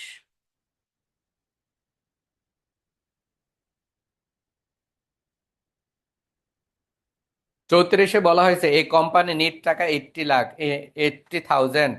একটা কোম্পানির 80,000 টাকা দরকার to meet the working capital. তাদের কার্যকরী মূলধন পূরণ করার জন্য 80 লাখ টাকা দরকার। It's has the three alternative source. তাদের কাছে তিনটা ভিন্ন পন্থা আছে। এই তিনটা পন্থার মধ্যে প্রথম পন্থাটা বলছে the company can buy 1 lakh taka of material on terms 330 N90। এ নাম্বার যেটা বলছে বলছে 30 দিনে টাকা দিলে 3% ডিসকাউন্ট, অন্যথায় নিট 90 দিন। এটা ট্রেড ক্রেডিট না? এক নম্বর রিকোয়ারমেন্টটাকে ট্রেড ক্রেডিট, এটাকে বুঝছো তোমরা? এক নম্বর রিকোয়ারমেন্ট যে ট্রেড জি ক্রেডিট, স্যার। এই এক নম্বর রিকোয়ারমেন্টে তোমরা কি করবা? EAR এবং APR করবা। এটা কি আমার করাই দাও দরকার আছে? এক নম্বর রিকোয়ারমেন্ট। না স্যার পারবো। তাহলে সেম টু সেম আগেরটা করবা। আচ্ছা, চলো বি নাম্বার রিকোয়ারমেন্টটা দেখো। ব্যাংক উইল লিন্ড, ব্যাংক থেকে লোন গ্রহণ করছে 1 লাখ টাকা, 13% ইন্টারেস্ট আর 15% compensating balance requirement. Cost of bank loan, এটা হলো ব্যাংক লোনের অঙ্ক। 1 লাখ টাকা লোন গ্রহণ করছো, এটা হলো এর মান। এখন ইন্টারেস্ট বলছে হলো কত পার্সেন্ট? ইন্টারেস্ট বলা হয়েছে 13%। তাহলে আমরা 1 লাখ টাকার 13% সুদ ধরলে 13,000 টাকা সুদ। এরপরে কম্পেনসেটিং ব্যালেন্স হলো সি। কম্পেনসেটিং ব্যালেন্স হলো 1 লাখ, 1 লাখের কয় পার্সেন্ট বলছে? 20%। কম্পেনসেটিং 20%, তার মানে 20,000। এখন ব্যাংক লোনের তো সবসময় ইএআর। ইআর এর সূত্রটা আই উপরে A minus C minus I into 100। এই অঙ্কে আই কি হবে? নিচে স্যার ইন্টারেস্ট তো আছে। দেখো, জি স্যার এখানে আমি হবে। তাহলে এই অঙ্কে আইটা হবে না, এখানে শুধু অ্যান্সার সূত্রটা এমন হবে, উপরে হবে আই, এ মাইনাস সি হবে, আর গুণ 100 হবে। কারণ এই অঙ্কে ডিসকাউন্ট বেসিস বা পেমেন্ট ইন অ্যাডভান্স লেখা নাই। তোমাদেরকে ক্লিয়ার হয়েছে এই বিষয়টা? ও হ্যাঁ স্যার বুঝছি। হুম। স্যার, স্যার নিচে যে লেখা আছে interest to be paid in advance. কই আসেনি? আমি তো পাইতাছি স্যার না, আছে। আছে নাকি দেখো তো। 34 নম্বর অঙ্ক করতেছি, 34। ও আচ্ছা, আমি তো 44 দেখতেছিলাম স্যার। হ্যাঁ 34, 34, 44 না, 34 নাম্বার। 34-এর রিকোয়ারমেন্ট বি পড়ছে, বি। বলা হয়েছে ব্যাংক লোন টাকা 1 লাখ টাকা, 13% ইন্টারেস্ট আর 20% কম্পেনসেটিং ব্যালেন্স রিকোয়ারমেন্ট। এরপরে তো ইন্টারেস্ট পেমেন্ট ইন অ্যাডভান্স বা ডিসকাউন্ট বেসিস বলে নাই। ঠিক আছে। তাহলে এখানে আইটা হবে না। রাধনা বুঝছো? জি স্যার। তাহলে আমরা একও পারবো, দুইও পারবো। এক নাম্বারও করবা। তোমরা কি করবা? একের জন্য রিকোয়ারমেন্ট একের জন্য যাবে জায়গা খালি রাখবা, আবার রিকোয়ারমেন্ট এ আবার রিকোয়ারমেন্ট বি এর জন্য জায়গা খালি রাখো, যতটুকু লাগবে খালি রাখো। রিকোয়ারমেন্ট এ করার জন্য জায়গা খালি রাখো, বি করার জন্য জায়গা খালি রাখো। তারপরে আমরা রিকোয়ারমেন্ট সি তে যাই। সিমিলার জিনিস করাইয়া দেওয়াটা দরকার নাই, সিমিলার তো পারবা আশা করি। চলো এখন রিকোয়ারমেন্ট সি। রিকোয়ারমেন্ট সি তে কি বলছে সেটা আমরা এখন একটু পড়ি, দেখো। এ ফ্যাক্টর, যদি ফ্যাক্টর বলা থাকে তাহলে বুঝবা প্রতিনিধি। ফ্যাক্টর মানে প্রতিনিধিত্ব ব্যয়। বলছে a factor will buy the company's account receivable taka 1 lakh per month. একজন প্রতিনিধির মাধ্যমে দেনাদারের কাছ থেকে টাকা আদায় করব মাসে 1 লাখ টাকা। এরপর বলছে and will advance 12% inter 12% PA up to 80% of face value. বলা হয়েছে যে টাকা হবে তার 80% টাকা আমাদেরকে দিবে, আর 20% তারা রাইখা দিবে। আর সুদ কয় পার্সেন্ট? 12%। যে পার্সেন্টের আগে পরে কিছু লেখা থাকবে না সেটা সুদের হার, মনে রাখবা। যে পার্সেন্টেজের আগে পরে কিসের পার্সেন্ট উল্লেখ থাকবে না সেটা সুদের পার্সেন্ট। তারপরে আবার বলা হয়েছে এভারেজ কালেকশন পিরিয়ড 60 ডেজ, এটার আদায় মূল্য হলো 60 দিন। Average collection period 60 days. তারপরে আবার বলছে the factor will charge, factor will হবে, উইল বানানটা ঠিক করে নিও। The factor will charge 2% commission, প্রতিনিধি 2% কমিশন চার্জ করছে। It has been estimated that the factor will service will save the company's account receivable administrative cost টাকা 1,000 টাকা per month. ফ্যাক্টরের কাছ থেকে টাকা আদায় করলে প্রশাসনিক ব্যয় হিসাবে মাসে 1 লাখ টাকা, 1,000 টাকা করে মাসে খরচ হবে। আর বলছে 1% bad debts losses, 1% bad debts loss. এখন এই ফ্যাক্টরিং কস্ট বিষয়টা কি? আমরা প্রথমে একটা শিখলাম যে ট্রেড ক্রেডিট শিখলাম, ব্যাংক লোন শিখলাম, কমার্শিয়াল পেপার শিখলাম, 3 নাম্বারটা 3টা শিখলাম। এখন আমরা পরবর্তী টার্মসটা শিখবো, সেটা হলো ফ্যাক্টরিং কস্ট। আসসালামু আলাইকুম। ওয়ালাইকুম আসসালাম।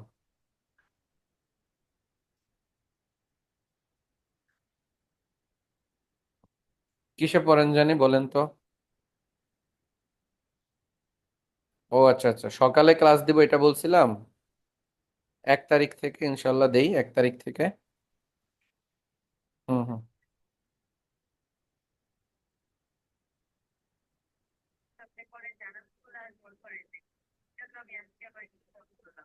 আসলে আমি তো ওই সময় অনলাইন ক্লাসে ছিলাম যখন, এখন আমি অনলাইন ক্লাসে। ক্লাসে থাকা অবস্থায় কল করলে না এই কলটা আর পরবর্তীতেই থাকে না। সমস্যা নেই। তুমি আর তোমার আরেক ফ্রেন্ড আসার কথা না, মহিলা কলেজে না তোমরা? 1 তারিখ থেকে শুরু করি, হ্যাঁ? ঠিক আছে। ওয়ালাইকুম আসসালাম।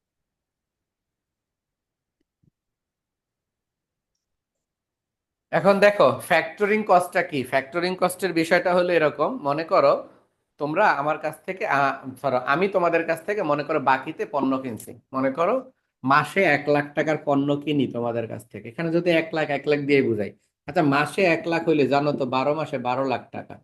তাহলে তোমাদের কাছ থেকে আমি পণ্য কিনি মাসে 1 লাখ টাকার কইরা, 12 মাসে 12 লাখ টাকার পণ্য বাকিতে কিনি। এখন তোমাদের সাথে শর্ত হইলো, যেহেতু তোমাদের কাছ থেকে আমি পণ্য কিনি, তোমরা আমার কাছে পাও। আর অ্যাকাউন্টিং এর ভাষায় জানো তো, তোমরা কারো কাছে পাইলে তাকে অ্যাকাউন্ট রিসিভেবল বলা হয়, প্রাপ্য হিসাব। তো অ্যাকাউন্ট রিসিভেবল আমার কাছে কয় লাখ? 12 লাখ টাকা। এখন এই টাকাটা আদায়ের জন্য সময় হলো 60 দিন। প্রশ্নে বলে দিছে যে এভারেজ কালেকশন পিরিয়ড, গড় আদায় হলো 60 দিন। মানে আমি যেদিনকার থেকে তোমার কাছ থেকে পণ্য কিনে আনি যেদিন, সেখান থেকে 60 দিনের মধ্যে আমি তোমার টাকাটা দিই। এখন 60 দিনের মধ্যে দিই, এমনও হইতে পারে একদম 60তম দিনে দিব, 58তম দিনও দিব, 50তম দিব, 50তম দিনেও তোমাদেরকে টাকা দিতে পারি। তার মানে একটা নির্দিষ্ট সময় পরে তোমাদেরকে আমি টাকা দিব। এখন তো না, এখন এমন হলো তোমরা ডিট করছো, তোমাদের কাছ থেকে পণ্য আমি কিনে নিয়ে আসলাম, তোমরা 60 দিন পরে আমার টাকা দিবা। তাহলে অবভিয়াসলি তোমাদের যত প্রয়োজনই হোক, তোমরা কিন্তু আমাকে 60 দিনের মধ্যে আর চাইতে পারবা না যে আপনি টাকাটা দেন, আজকে আমার দরকার, টাকাটা পারলে দিয়ে দেন, এটা আর আমার বলতে পারবা না। তাই এমন ঘটনা ঘটলো যে আজকে তোমাদের কাছ থেকে আমি 12 লাখ টাকার পণ্য কিনে দিয়ে এলাম 60 দিনের জন্য। আমি চুক্তিপত্রে সিগনেচার করে আসছি যে 60 দিন পরে তোমার টাকা দিয়ে দিব। দ্যাটস মিন তোমার সাথে ডিড হলো 60 দিন। এমন ঘটনা ঘটলো যে আজকে তোমার খুবই টাকা যায়, আজকে বেচতে করলাম, মনে করো কালকে, কালকে সকালবেলা যেয়ে দেখলে কি তোমার খুবই জরুরি ভিত্তিতে টাকা দরকার, মনে করো 10 লাখ টাকা দরকার। আর আমার কাছে কিন্তু টাকা 60 লাখ পাও তুমি, তুমি কিন্তু ভুলেও আমাকে ফোন দিতে পারবা না যে আপনি টাকাটা দেন তো আমাকে, পারলে একটু টাকাটা দিয়ে যান, এটা করতে পারবা না, কারণ ওই যে ব্যবসায়িক ডিড আছে। আর তোমাকে অবশ্যই আমি 60 দিনের আগে তো টাকা কনফার্ম দিতাম না, কনফার্ম দিব না। কারণ কেন? যতদিন আমি আটকায় রাখবো ততদিন আমার কাছে লিকুইডটা থাকবে, আর ওই টাকা দিয়ে আমি অন্য কাজ করতে পারবো, মানে আমার সুবিধা হবে। তাহলে আমি তোমার কাছ থেকে যেহেতু 60 দিনের সুবিধা নিছি, তাহলে অবশ্যই আমি তোমাকে 60 দিন পরেই টাকা দিব, আগে আর দিব না। কিন্তু তোমার আজকে অবশ্যই টাকা দরকার, এখন তুমি টাকা কি করবা, কেমনে ব্যবহার, কি ম্যানেজ করবা? মনে করো তুমি অনেক জায়গায় চেষ্টা করছো, পাও নাই। এখন তোমার কাছে আছে কি, ওই যে আমি গতকালকে তোমার একটা বিল দিয়ে দিছি, এই কাগজটা আছে। তো তুমি কি করলা, এই কাগজটা নিয়ে সরাসরি ব্যাংকের কাছে গেলাগা, ব্যাংক ব্যাংক বা কোনো প্রতিনিধির কাছে গেলাগা, যাই কইলা যে আমরা এই ভদ্রলোকের কাছে আমরা কি করে টাকা পাই। হ্যাঁ, এই ভদ্রলোকের কাছে আমরা 12 লাখ টাকা পাই, হ্যাঁ 60 দিন পরে দিব, আমার আজকে টাকা দরকার, আপনি কাজ করেন এইটারে আপনি রাখেন, এটা আপনার কাছে বন্ধক রাখা গেলাম, এই বিলটা এই কাগজটা আপনার দিয়ে গেলাম, এই লোকের কাছে 60 দিন পরে ব্যাংক যাইয়া টাকা নিয়ে নিব, মানে আমার কাছে ব্যাংকে টাকা লয়ে যাব, আর তুমি ব্যাংকের বলছো আপনি আমারে আজকে টাকা দিয়ে দেন, বিলটা আপনি রাখেন আর টাকা আমারে দিয়ে দেন। প্রয়োজনে আপনি ওই লোকের সাথে, হ্যাঁ মনে করো ব্যাংক যাচাই করবে, যাচাই করে আমারে ফোন দিয়ে জিজ্ঞেস করবে আপনার কাছে কি ওরা টাকা পায় কিনা, আমি যদি বলি হ্যাঁ পায়, তাহলে বলবো ঠিক আছে। আচ্ছা, তাহলে ব্যাংক কি করবে, 60 দিন পরে আমার কাছ থেকে টাকা নিয়ে যাবে, তোমার টাকাটা দিয়ে দিব আজকে। এখন ব্যাংক তোমারে সব টাকা দিবে না, ব্যাংক বিভিন্ন ভাবে টাকা কাটবে। সেটা কি, ব্যাংক বলবে আমি আপনার উপকার করতেছি, তোমাদেরকে বলবে যে আমি কিন্তু আপনার 12 লাখ টাকার আজকে উপকার করতেছি, এখন 12 লাখ টাকা আমি পুরাটা আপনারা দিতাম না, এটার 80% দেব, এটার 80% মনে করো 10 লাখ টাকা দিব, তাহলে ব্যাংক বলছে 10 লাখ টাকা তোমার দিব। এখন তুমি ব্যাংকে গেলেই তোমার এই দিব না, ব্যাংকের একটা গ্রান্টেড লাগবে, একজন জামানতদার লাগবে। এখন ব্যাংকের আরেকজন জামানতদার লাগবে তোমার, তুমি একজনকে পরিচয় করে দিবা, মানে বন্ধক রাখবে আর একটা লোকরে, আর একজন ব্যক্তি সে পপুলার একজন মানুষ বা সরকারি কর্মকর্তা বা বড় একটা জব করে, ব্যবসা আছে, তারে বলছো ভাই আমার একটু গ্যারান্টি রাখেন, তাহলে ওই ব্যক্তিরে তুমি জামানত রাখবে, ওই ব্যক্তি কি করব, বিনা টাকায় কে কাজ করবো, ওই ব্যক্তি কইছে তাহলে আমার কমিশন দেন। তাহলে ওই ব্যক্তি কইছে কি, যে আপনার যে টাকাটা ম্যানেজ করে দিচ্ছি ব্যাংকে, এই টাকাটা রাইখা ব্যাংক ভাঙাই দিচ্ছে, আপনি কাজ করেন আমারে 2% কমিশন দিয়েন। তাহলে 1 লাখ টাকার 2% মানে 20,000 টাকা, ওই লোকে জামানতদার হিসাবে তোমার থাকবো 20,000 টাকার জামানতদার। আর ব্যাংক বলছে আমি 80% টাকা দিলাম, তাহলে ব্যাংক রাইখা দিল কয় পার্সেন্ট, 20%। এরকম করে টাকাটা তুমি সংগ্রহ করো। তার মানে হলো কোনো ব্যক্তির কাছে যদি তুমি টাকা পাও, ওই টাকাটা কোনো ব্যক্তির কাছ থেকে টাকাটা আদায় যে করবা, সেটা নির্দিষ্ট সময় পরে ওই বিলটাই তুমি তাৎক্ষণিক আজকে ভাঙাইয়া যদি টাকাটা আদায় করার ব্যবস্থা করো, ওইটাকে বলে প্রতিনিধিত্ব ব্যয়। তাহলে এই অঙ্কে এটা বলছে মাসে 1 লাখ টাকার শর্ত ছিল, মাসে হলে 12 মাসে 12 লাখ টাকা, এইটা 12% সুদে। ওই যে আরেকটা বিষয়, ব্যাংক যে তোমাকে এই বিলটা ভাঙায় দিল, ব্যাংক কি কারণে দিব, ব্যাংক কইব আমারে সুদ দিতে হইব, এই টাকার উপরে 12% সুদ দিতে হইতে হইব। তাহলে ব্যাংক এই সুদের জন্য বিলটা ভাঙায় দিব। তাহলে তুমি কি করলা, আমার কাছে টাকা পাও, আমার কাছে আদায় করতে না পাইরা আমার প্রদত্ত বিলটা তোমরা ব্যাংকের নিকট বন্ধক রাইখা টাকা আনলা, এটা কি বলা হয়, ফ্যাক্টরিং কস্টের অঙ্ক। তাহলে এখন ফ্যাক্টরিং কস্টে কিছু কিছু বিষয় জানতে হবে। যেমন এই অঙ্কে অ্যাকাউন্ট রিসিভাল, যে অঙ্কটা আমি পড়ছি এই অঙ্কটা আমারে বলো, অ্যাকাউন্ট রিসিভাল মাসে কয় লাখ, 1 লাখ টাকা বলে দিছে না, মাসে 1 লাখ। আচ্ছা, মাসে যদি 1 লাখ হয়, 12 মাস, 12 মাসে 1 বছর, কত পার্সেন্ট সুদ, 12% সুদ। কমিশন কয় পার্সেন্ট, কমিশন হলো 2%। আদায় করে দিব কয় পার্সেন্ট, 80%। তাহলে রিজার্ভ রাখবো কয় পার্সেন্ট, রিজার্ভ রাখবো তাহলে 20%। এই অঙ্কে ব্যাড ডেটস কত, 1%। অ্যাডমিনিস্ট্রেটিভ এক্সপেন্স কত, সেটা হলো 1,000 টাকা মাসে। কালেকশন পিরিয়ড কয়দিন, 60 দিন। ফ্যাক্টরিং কস্টে এতগুলো দফা মনে রাখতে হয়, এতগুলো দফা ফ্যাক্টরিং কস্টে মনে রাখতে হয়। এগুলো অঙ্কে দেয়া থাকবে, কোনো কোনো সময় থাকবে, কোনো কোনো সময় থাকবে না। এখন যে অঙ্কটা পড়ছি, এই যা যা যা লিখছি সেটা আমি আরেকবার পড়ি, তোমরা মিলাও।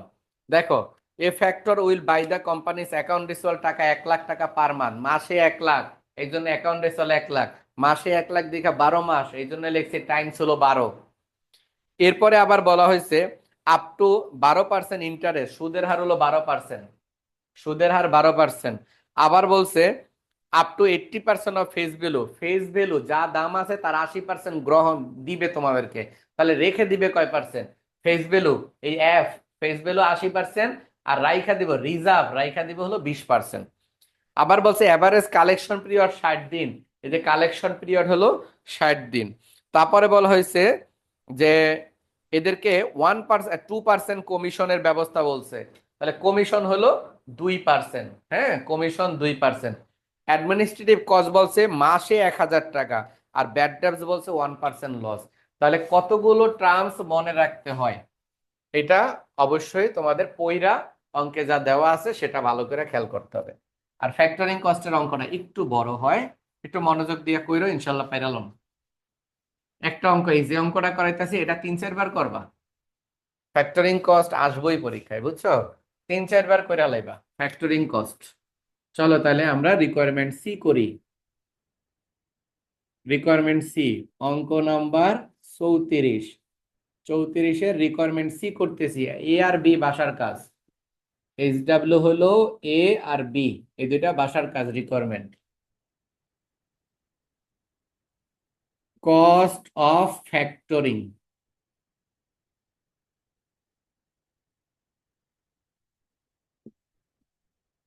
প্রথমে আমরা লিখলাম কস্ট অফ ফ্যাক্টরিং। হ্যাঁ, এর মধ্যে লিখবো এভারেজ লেভেল অফ এয়ার।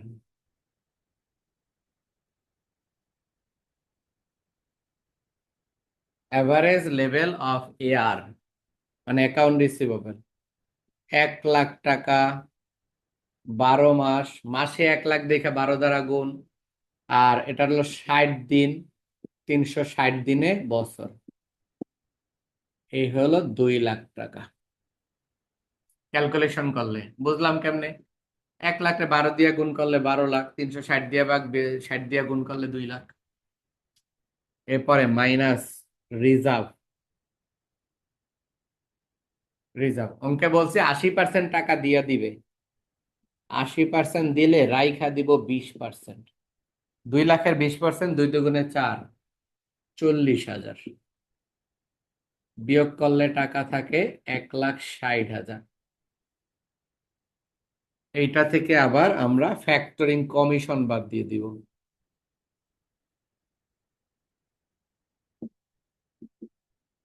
ওই যে প্রতিনিধি, যে ব্যক্তি বলছে ইন্ট্রোডিউসার হবে, এই জামানতদার আমাদের কাছ থেকে কমিশন নিয়ে যাবে 2%।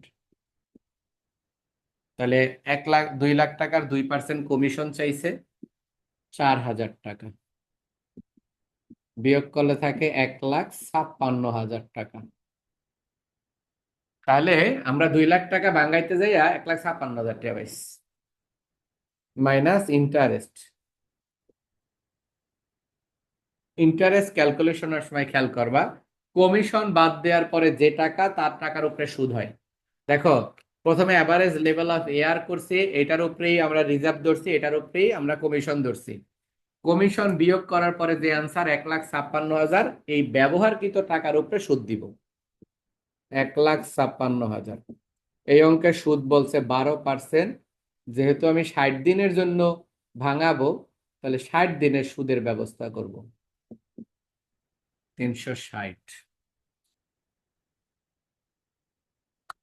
1,56,000 ইন্টু 12 / 360 × 60, এটার অ্যান্সার 3,120।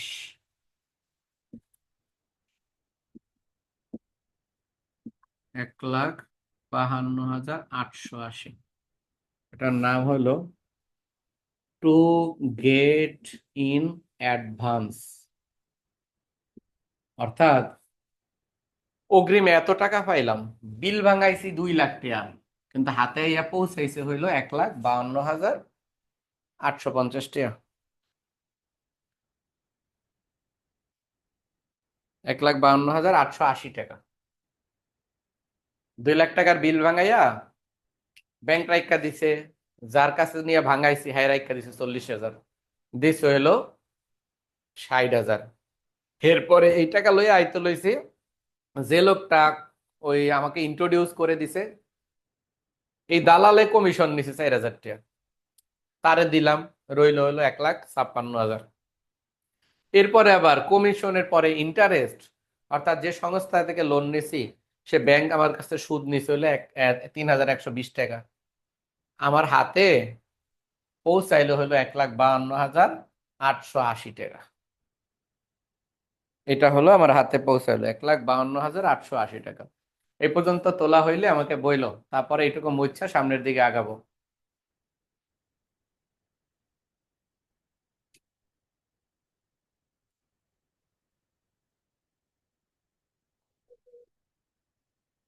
এখন না, দেরি আছে, স্যার হয়েছে। রাত 12টায়। হ্যাঁ, কি বললা?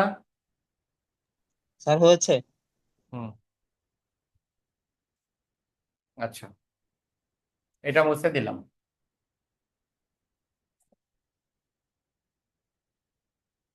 বাকিরা আশা করি লিখছ। এরপরে লেখো এ আর, টার্নওভার। এ আর টার্নওভার 1 বছরে 360, আর এই অঙ্কে সময় হলো 60 দিন। তাহলে 360 60 গুণ করলে 6 টাইমস। তারপরে লিখবা হলো নেট ফ্যাক্টরিং কস্ট, বা আরেকটা নাম নেট পিরিয়ডিক কস্ট, এনএফসিও বলে, এনপিসিও বলে। হ্যাঁ, নেট ফ্যাক্টরিং কস্ট মানে এনএফসি, নেট পিরিয়ডিক কস্ট হলো এনপিসি। এই যে এনএফসি অথবা এনপিসি, এনএফসি অথবা এনপিসি, নেট পিরিয়ডিক কস্ট। এটার মধ্যে আমরা প্রথম লিখবো অ্যানুয়াল ইন্টারেস্ট।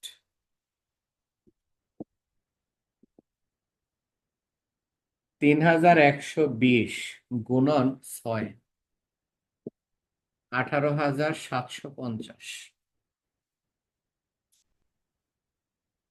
3 6 18, 120, 20 টাকা, 18,720 যোগ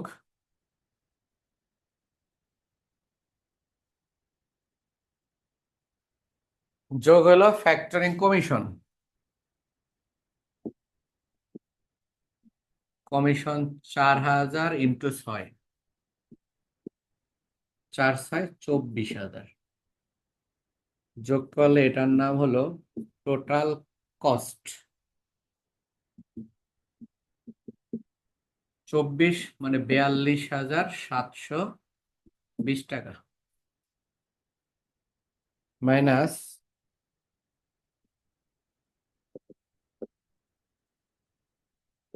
অ্যাডমিনিস্ট্রেটিভ কস্ট।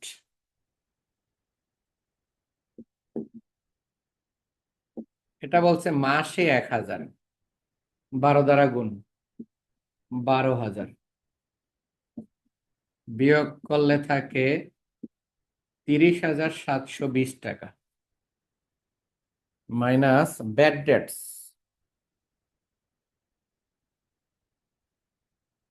1,00,000 into 12 into 1%।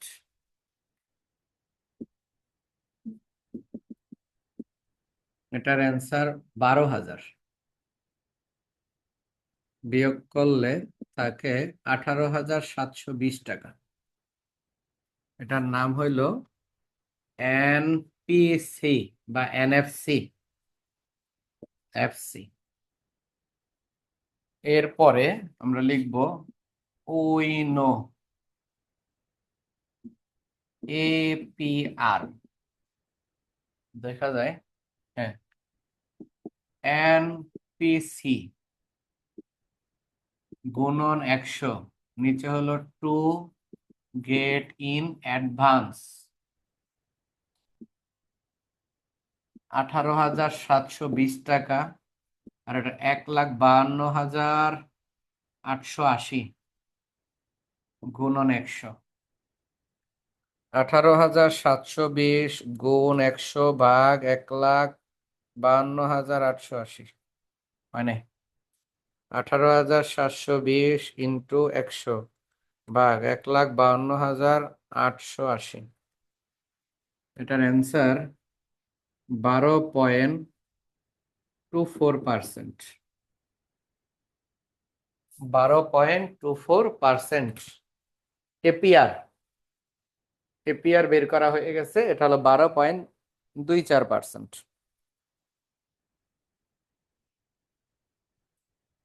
এইটুকু উঠাও। আর একটা করতে হবে অ্যাগেন, ই এ আর, 1 + r⁻n - 1 গুণন 100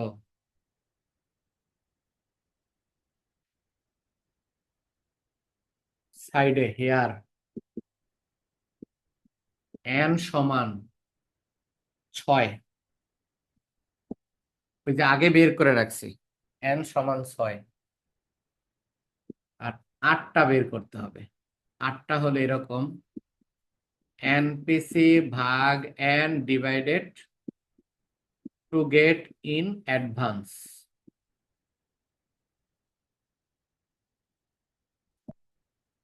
এনপিসি হইল 18,720, এন এর মান 6, টু গেট ইন অ্যাডভান্স হলো 1,52,880। এটার অ্যান্সার আসবে। তাহলে 18,720 ভাগ 6 ভাগ 1,52,880, 1,52,880, এটার অ্যান্সার 0204। এখন এখানে মান বসায় দিব, 1 + 0.0204 পাওয়ার 6 - 1 গুণ 100। এটা সমাধান করলে আর চলে আসবো। 1.0204 পাওয়ার 6 - 1 গুণ 100, এটার অ্যান্সার 12.88%। 12.88%। যে অঙ্কটা করলাম এটা ফ্যাক্টরিং কস্টের সবচেয়ে বড় অঙ্ক। ফ্যাক্টরিং কস্ট এর চেয়ে বড় হয় না, এটা ছোট হইব, বড় হইব না। ফ্যাক্টরিং কস্ট 4টা নিয়ম শিখে ফেলছি, আমাদের টোটাল হলো 6টা নিয়ম। 6টাই শিক্ষা লাভ ইনশাল্লাহ আজকেই। এরপরে দেখবা এই চ্যাপ্টারের সব অঙ্ক পারো। আরেকটা ক্লাস করাবো, 2টা ক্লাসে চ্যাপ্টার শেষ করব।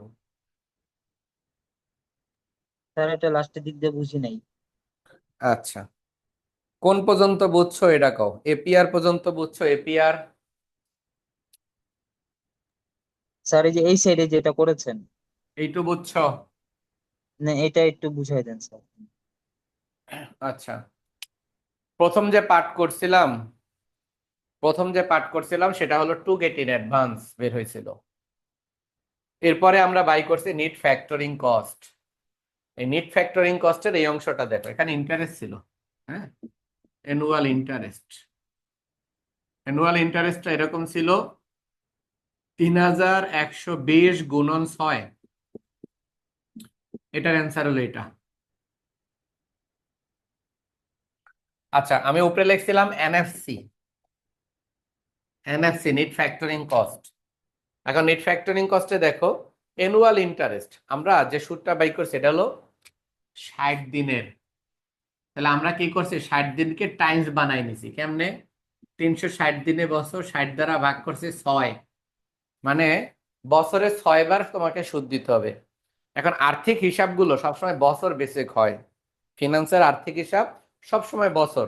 বুঝবা কেমনে? কারণ অভিজয় দেহ যে সূত্রই লেহি কেন, আমরা 360 দিন লেহি, 360 দিন মানে বছর, তাহলে বছরের হিসাবটাই আমাদের করতে হবে। তাহলে একবার সুদ দেব হলো আমরা 3,120 টাকা একবারে। তাহলে আমরা বছরে দিব কয়বার? 6 বার। তাই 6 দ্বারা গুণ করছি, 18,720 টাকা সুদ দিব। একবারে কমিশন দিব 4,000, বছরে 6 বার দিব, 6 বারে 24,000 টাকা বছরের হিসাব। তার মানে অঙ্ক 60 দিনের হোক, ওভারঅল শেষে যায় বছর বানাইতে হয়, তাই আমরা বছর করলাম। তাহলে ইন্টারেস্ট আর কমিশন দুইটা যোগ করে বছরে খরচ কত? 42,000 টাকা, 42,720 টাকা। এই টাকা থেকে আমরা দুইটা খরচ বাদ দিব, একটা হলো অ্যাডমিনিস্ট্রেটিভ কস্ট আর একটা হলো ব্যাড ডেটস। অ্যাডমিনিস্ট্রেটিভ কস্ট অঙ্কে বলে দিয়েছে 1,000 টাকা মাসে, যেহেতু বছর বলতেছি তাই 12 দ্বারা গুণ। তাহলে 1,000 × 12, 12,000 টাকা। এটা থেকে এটা বিয়োগ করলে রইলো হলো খরচ কত রইলো? খরচ রইলো 3,720 টাকা। আচ্ছা, তারপর ব্যাড ডেটসটা কেমনে বলছি? 1%। আচ্ছা, আমাদের বিলটা ছিল 1 লাখ টাকার, এটা ছিল মাসে। মাসে যদি 1 লাখ হয়, বছর কেমনে বানাবো? 12 দ্বারা গুণ করলে বছর, তাহলে 1 লাখে 12 দ্বারা গুণ করলে হয়েছে 12 লাখ। এই 12 লাখের উপরে 1% ধরলে হয় 12,000। এই 12,000 বাদ দেওয়ার পরে আমার নিট পিরিয়ডিক কস্টের পরিমাণ হলো, হ্যাঁ, বছর শেষে খরচের পরিমাণ হলো 18,720 টাকা। এখন এই 18,720 টাকা বেস করে দুইটা জিনিস বাই করতে হবে। একটা হলো এপিআর বাই করতে হবে, আর একটা হলো ইএআর বাই করতে হবে। এপিআর এর সূত্র হলো উপরে এনপিসি বা এনএফসি যাই লেখি, নিচে টু গেট ইন অ্যাডভান্স। এই যে এনএফসি হলো এই যেটা বের করলাম 18,720, সেটা যাই এখানে বসলো। আর টু গেট ইন অ্যাডভান্স এটার আগে করে রাখছে, দেখো প্রথম পার্টে, ওইটা না আমরা এখানে বসাইছি। এটা অ্যান্সার করার পরে সরল সুদ হলো 12.5%। আমাদেরকে দেখতে হবে চক্রবৃদ্ধি সুদ কত, সেটা হলো ইএআর। ইআর এর সূত্র হলো 1+r⁻n-1 × 100। এখন এই সাইডে লিখছি n সমান হলো 6, কারণ আমরা এই 6 বাই করে রাখছিলাম। ইআর টার্ন ওভার, দেখো এআর টার্ন ওভার বের করে রাখছিলাম, তো এটা যেহেতু বের করে রাখছি তাহলে আর লিখবো কেন, তাই আমি এটার মান লিখা দিছি 6। এরপরে আমরা আর এর হিসাব, কারণ আর এর হিসাবটা করার সময় এই যে আর এর সূত্রটা হলো এরকম, এনপিসি মধ্যত্তরি সি লিখবো তো, এই যে সি, এনপিসি ভাগ এন, এই এন ছোট হাতেরও লিখতে পারো, নিচে টু গেট ইন অ্যাডভান্স। তা এনপিসি হলো এই যে যেটা এটা তাই এটা, এটা আমি উপরে বসাইছি। এখন এন এর মান 6, 6 দিয়ে ভাগ করছি, নিচে টু গেট অ্যাডভান্স, তাহলে এটার অ্যান্সার আইছিল এটা আর এর মান। এরপরে আমরা সূত্রের ভিত্তিতে বসাই দিছি 1 এর মতো, আর এর জায়গায় আর এর মান, এন এর জায়গায় এন এর মান ক্যালকুলেশন করছি। তাহলে 12.88% হলো চক্রবৃদ্ধি সুদ। এই তো। স্যার বুঝেছি স্যার। এটা আরো 3 বার করতে হবে। এই যে ফ্যাক্টরিং কর যেটা শিখাইলাম, এটা আরো 3 বার, আজকে বাসায় এই অঙ্কটা আরো 3 বার করবা। এই রিকোয়ারমেন্টটা, এই অঙ্কটা বাসায় করা কমপ্লিট করবা। রিকোয়ারমেন্ট এ করবা, তারপর রিকোয়ারমেন্ট বি করবা, তারপর রিকোয়ারমেন্ট সি করবা। সিটা পরপর 3 বার, এই অঙ্কটা ফুল অঙ্কটা 3 বার করবা, অঙ্ক শিখে যাইবা। এটার মন্তব্যটা তো আর দিতে পারতেছি না, কারণ এটা তো বুঝতেই পারছো যে এটা তোমাদের কাছে ফুল করা নাই, তো এটার মন্তব্যটা আমরা দিতে পারতেছি না। এখন তোমরা এর পরের দিকে যাও। এরপরে যে অঙ্কটা করব সেটা হইল লোটাস, 43 নম্বর অঙ্ক। 43 নম্বর অঙ্ক, লোটাস বাই করো 43।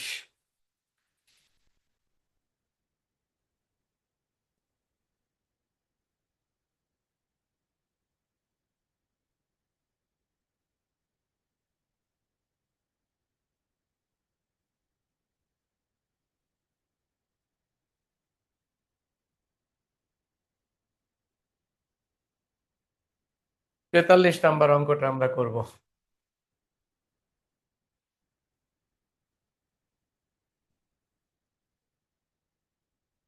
43-এ দেখো কি বলছে, লোটাস কোম্পানি, খেয়াল করে সবাই 43 নম্বর অঙ্ক। হ্যাঁ, কি বলছে খেয়াল করি। বলা হয়েছে লোটাস কোম্পানি লিমিটেড নিড দা ওয়ার্কিং ক্যাপিটাল টাকা 5 লাখ, তাদের কার্যকরী মূলধন দরকার, মানে এখন কাজ চালানোর জন্য মূলধন দরকার 5 লাখ। দেয়ার আর 3 alternative modes of method of financing, তাদের এই 5 লাখ টাকা জোগাড় করার 3টা পন্থা আছে।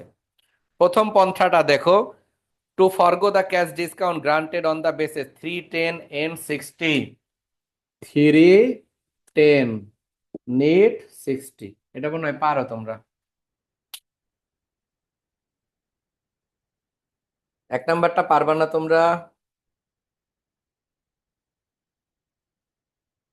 ট্রেড ক্রেডিট করবা, জি স্যার। শর্ত এটা থাকলেই ট্রেড ক্রেডিট। বাকিরা পারবা? যারা যারা ক্লাস জয়েন করছে এরা পারবা? বাকিরা? হ্যাঁ স্যার। আচ্ছা, 1 নম্বরটা তাইলে আমরা করা করা লাগলো না, তোমরা অবশ্যই করবা। চলো বিতে দেখি। দ্য কোম্পানি হ্যাজ, আমরা কিন্তু 4টা টার্ম শিখে ফেলছি, trade credit, commercial paper, bank loan, আর হলো ফ্যাক্টরিং কস্ট। 4টা টার্ম শিখছি। টোটাল এই চ্যাপ্টারের টার্মস হলো 6টা, তো 6টা টার্মস শিখবো টোটাল। তারপরে দেখো স্যার, বি আজকে নম্বর, এই চারটাই থাক নাকি বাকি দুইটাও শিখাই?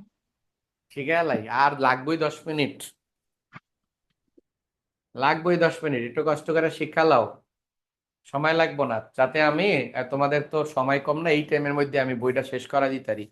আর যেহেতু তোমরা মানে করো নাই, পরীক্ষার সময় ফিনান্সের আগে তো বন্ধ আছে কয়েকদিন, তোমরা একদিন আইয়া আমার কোচিং এ আইসা একদিন সকাল থেকে সন্ধ্যা পর্যন্ত আইসা পারলে একদিন আমার সামনে বই অঙ্ক করবা পরীক্ষার আগে।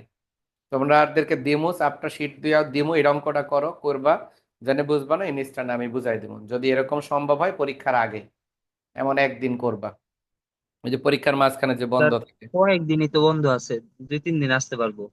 তার হ্যাঁ দশ এটাই বলবো। দিনের মতো বন্ধ আছে ফিনান্সের আগে।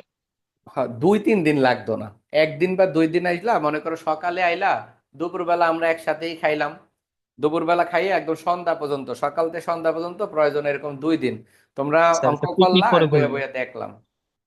হ্যাঁ এরকম করলা, কারণ অঙ্ক করতে যাও কিন্তু যাই ক্লাস করে অঙ্ক করতে যাও কিন্তু অনেক ভুল করতে পারো। হ্যাঁ এই জন্য তোমাদেরকে শীট দিলাম, বললাম এই চ্যাপ্টার এই অঙ্কটা করো, একটা চ্যাপ্টার রিভিশন দিলাম, পরের চ্যাপ্টার গেলাম এমনি র্যান্ডমলি 5টা চ্যাপ্টার রিভিশন দিয়া বাইর যাইয়া ওডি প্র্যাকটিস করলা আর থিওরি গুলি পড়ে বাইর গেলাগা পরীক্ষার গেলাগা।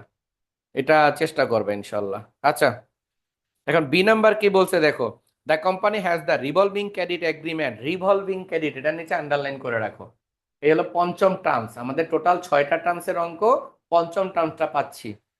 The company has a revolving credit taka 5 lakh taka at a interest 13% with a Sonali bank, its average borrowing taka 3 lakh taka for the year, a commitment fee 2.5% to be paid, compute the EIR. EIR ER এটি একই কথা। এখন বিষয়টা দেখো, রিভলভিং ক্রেডিট বিষয়টা কি, bank যখন loan issue করে না, ব্যাংক 2 টার্মে লোন ইস্যু করে 2টা শর্তে, একটা হলো টার্ম লোন শর্ত সাপেক্ষে লোন, আরেকটা হলো ঘূর্ণায়মান ঋণ চুক্তি। এটা হলো যে ঋণ গ্রহণ করবে, যে ঋণ নিবে তাকে সুবিধা দেওয়ার জন্য একটা লোন হয়। এখন এই লোনের শর্তটা কি, এই লোনের শর্ত এরকম, মনে করো আমি ব্যাংক, তোমরা আমার কাছে লোন নিতে চাও, একটা হলো স্বাভাবিক লোন সবাই যেমনে যেমনে নেয়, এটাকে বলা হয় টার্ম লোন, শর্ত সাপেক্ষ লোন, যে তুমি টাকা এত% দিবা, এত% সুদ দিবা, এত% কমিটমেন্ট ফি রাইখা দিব, এই বিভিন্ন। আর যদি রিভলভিং ক্রেডিট বলে তখন কথাটা এরকম, মনে করো আমার কাছে 10 লাখ টাকা চাইছো, আমি বলছি ঠিক আছে 10 লাখ টাকা তোমাদেরকে দিব, তবে শর্ত হলো যে তোমরা আমাকে সুদ দিবা। তাই তোমরা আবার উল্টা আমাকে শর্ত দিছে, স্যার আমরা তো 10 লাখ টাকা নিয়ে সাথে সাথে ব্যবহার করব না, আমরা 10 লাখ টাকা আপনার কাছ থেকে লোন হিসাবে গ্রহণ করব, তবে পুরো টাকা ব্যবহার করব না, মাঝে মাঝে কিছু টাকা ব্যবহার করব। অর্থাৎ যে লোনের টাকা, রিভলভিং ক্রেডিটের আরেকটা চেনার উপায় হলো, প্রথম কথা রিভলভিং করাটাতে উল্লেখ থাকবে, রিভলভিং ক্রেডিটের শর্তটা এরকম, তোমরা আমার কাছে লোন চাইছো, আমি তোমাদেরকে বলছি আমার অ্যাকাউন্ট, আমার ব্যাংকে একটা অ্যাকাউন্ট করো, একটু দাঁড়াও কে জানি জয়েন করতে চাইতেছে। আচ্ছা তো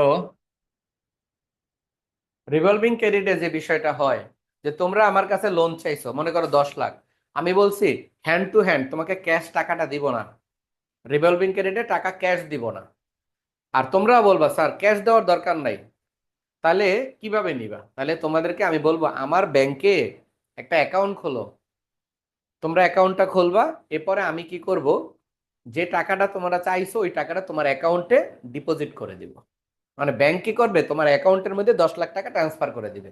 তাহলে তুমি অ্যাকাউন্ট করার পরে দেখলা তোমার কাছে 10 লাখ টাকা আছে ব্যাংকে, এরপরে তুমি কি করবা, এখান থেকে যখন যা দরকার সেটা নিয়ে ব্যবসায় কাজে লাগাইবা। মনে করো আজকে 5 লাখ দরকার, 5 লাখ উঠাই আনছো কাজে লাগাইছো, আবার ব্যবসায় লাভ হয়েছে, কালকে সকালে আবার 3 লাখ জমা দিয়েছো, 8 লাখ হয়ে গেছে। তাহলে আজকে যে 5 লাখ নিলা, আর 5 লাখ টাকা কিন্তু ব্যাংকে ছিল, যে টাকাটা তুমি নিছো যে 5 লাখ ওটা তো ব্যবহার করছো, আর যেটা নেও না ওটা তো ব্যাংকে পড়ে আসিল।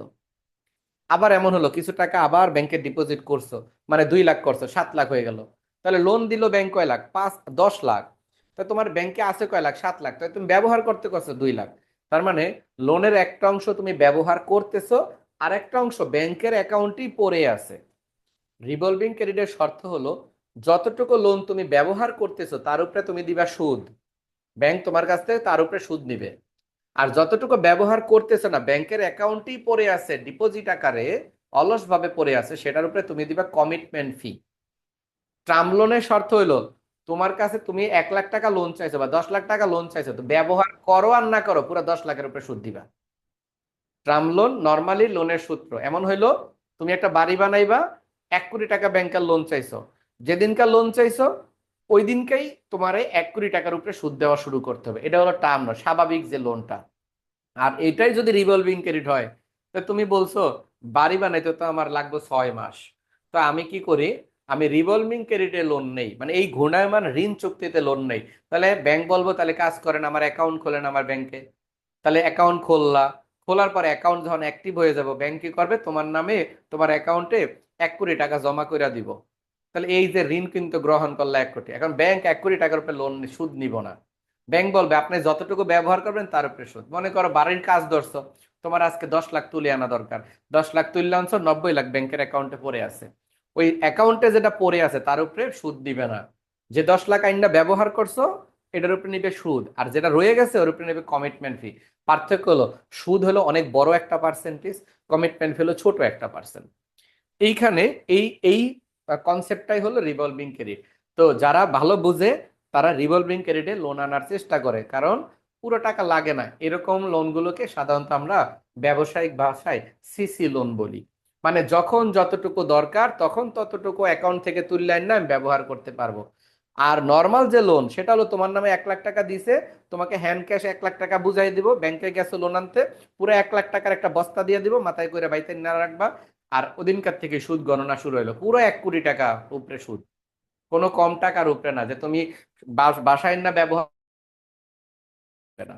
তাহলে অঙ্কের রিভলভিং ক্রেডিট বোঝার উপায় হলো কথাটা লেখা থাকতে হবে, রিভলভিং ক্রেডিট কথাটা উল্লেখ থাকতে হবে, মেন টার্ম সেটা। নর্মালি ব্যাংক লোন উল্লেখ, কথাটা উল্লেখ থাকবে। তাহলে আমি প্রশ্নটা আবার একবার পড়ি। The company has a revolving credit, company ঘূর্ণায়মান ঋণ চুক্তি নিছে 5 লাখ টাকা। তার মানে তুমি ব্যাংকে যে লোন চাইছো 5 লাখ, যার সুদের হার 13%। ব্যাংক বলছে লোন নিলে কিন্তু সুদ দিতে হবে 13%। উইথ সোনালী ব্যাংক বলছে আমরা আপনাকে লোন দিব 5 লাখ, তবে সুদ দিবেন 13%। ইট অ্যাভারেজ ইহার গড় ব্রোয়িং তুমি গ্রহণ করবা 3 লাখ টাকা ফর দা ইয়ার, এই বছরে তুমি 3 লাখ টাকা আনবা। তার মানে 5 লাখ চাইছো, 3 লাখ টাকা তুললে আনছো, অন্যান্য ব্যবহার করছো। তার 3 লাখ যদি ব্যবহার করো, ব্যবহার করো নাই কয় লাখ, 2 লাখ। তাহলে অঙ্কে বলছে এই কমিটমেন্ট ফি, তোমার ওয়াদা পত্র ওয়াদা ফি, কমিটমেন্ট ফি হলো 2.5% ইজ টু বি পেইড, পরিশোধ করবে 2.5%। আর এটার উপরে ইআইআর বাই করতে বলছে। তাহলে রিভলভিং ক্রেডিটে 5 লাখ টাকা লোন চাইছো, তুমি ব্যবহার করছো 3 লাখ, রয়ে গেছে 2 লাখ। যেটা ব্যবহার করছো সেটাকে বলবো ইউজেবল লোন, লোন ইউজড, ব্যবহার করছি। আর যেটা ব্যবহার করি নাই, লোন আনইউজড, ব্যবহার করি অব্যবহৃত। ব্যবহারিতের উপরে হবে সুদ, আর যেটা ব্যবহার করি নাই তার উপরে হবে কমিটমেন্ট ফি। ব্যবহার করি নাই কয় লাখ, 2 লাখ, তাহলে 2 লাখের উপরে হবে 2.5% কমিটমেন্ট ফি, আর যেটা ব্যবহার করছে তার উপরে হবে হলো ইন্টারেস্ট। চলো তাহলে রিভলভিং ক্রেডিটটা করি। এটা হলো রিকোয়ারমেন্ট বি। রিকোয়ারমেন্ট এ অবশ্যই বাসায় করে নিবা। Cost of revolving credit, cost of revolving credit, প্রথমে লেখো লোন ইউজড।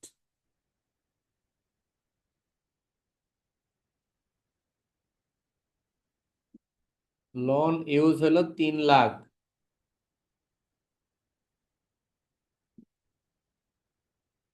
আবার কে আসবো, লোন ইউজ 3 লাখ। অনেকের মনে হয় network problem.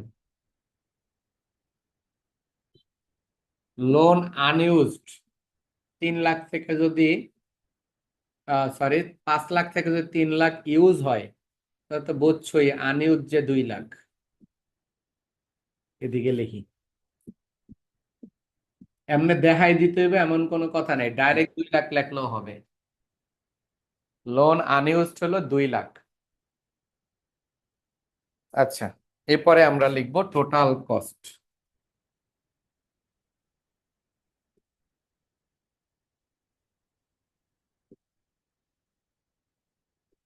Interest paid, paid লাগবো না, ইন্টারেস্ট লেখলেই চলবো। অঙ্কে বলো তো এই অঙ্কে সুদের হার কয় পার্সেন্ট? 13%। 13% সুদ, 3-13 39,000। কমিটমেন্ট ফি কয় পার্সেন্ট? স্যার 2.5%। 2.5%। 2.5 × 5,000,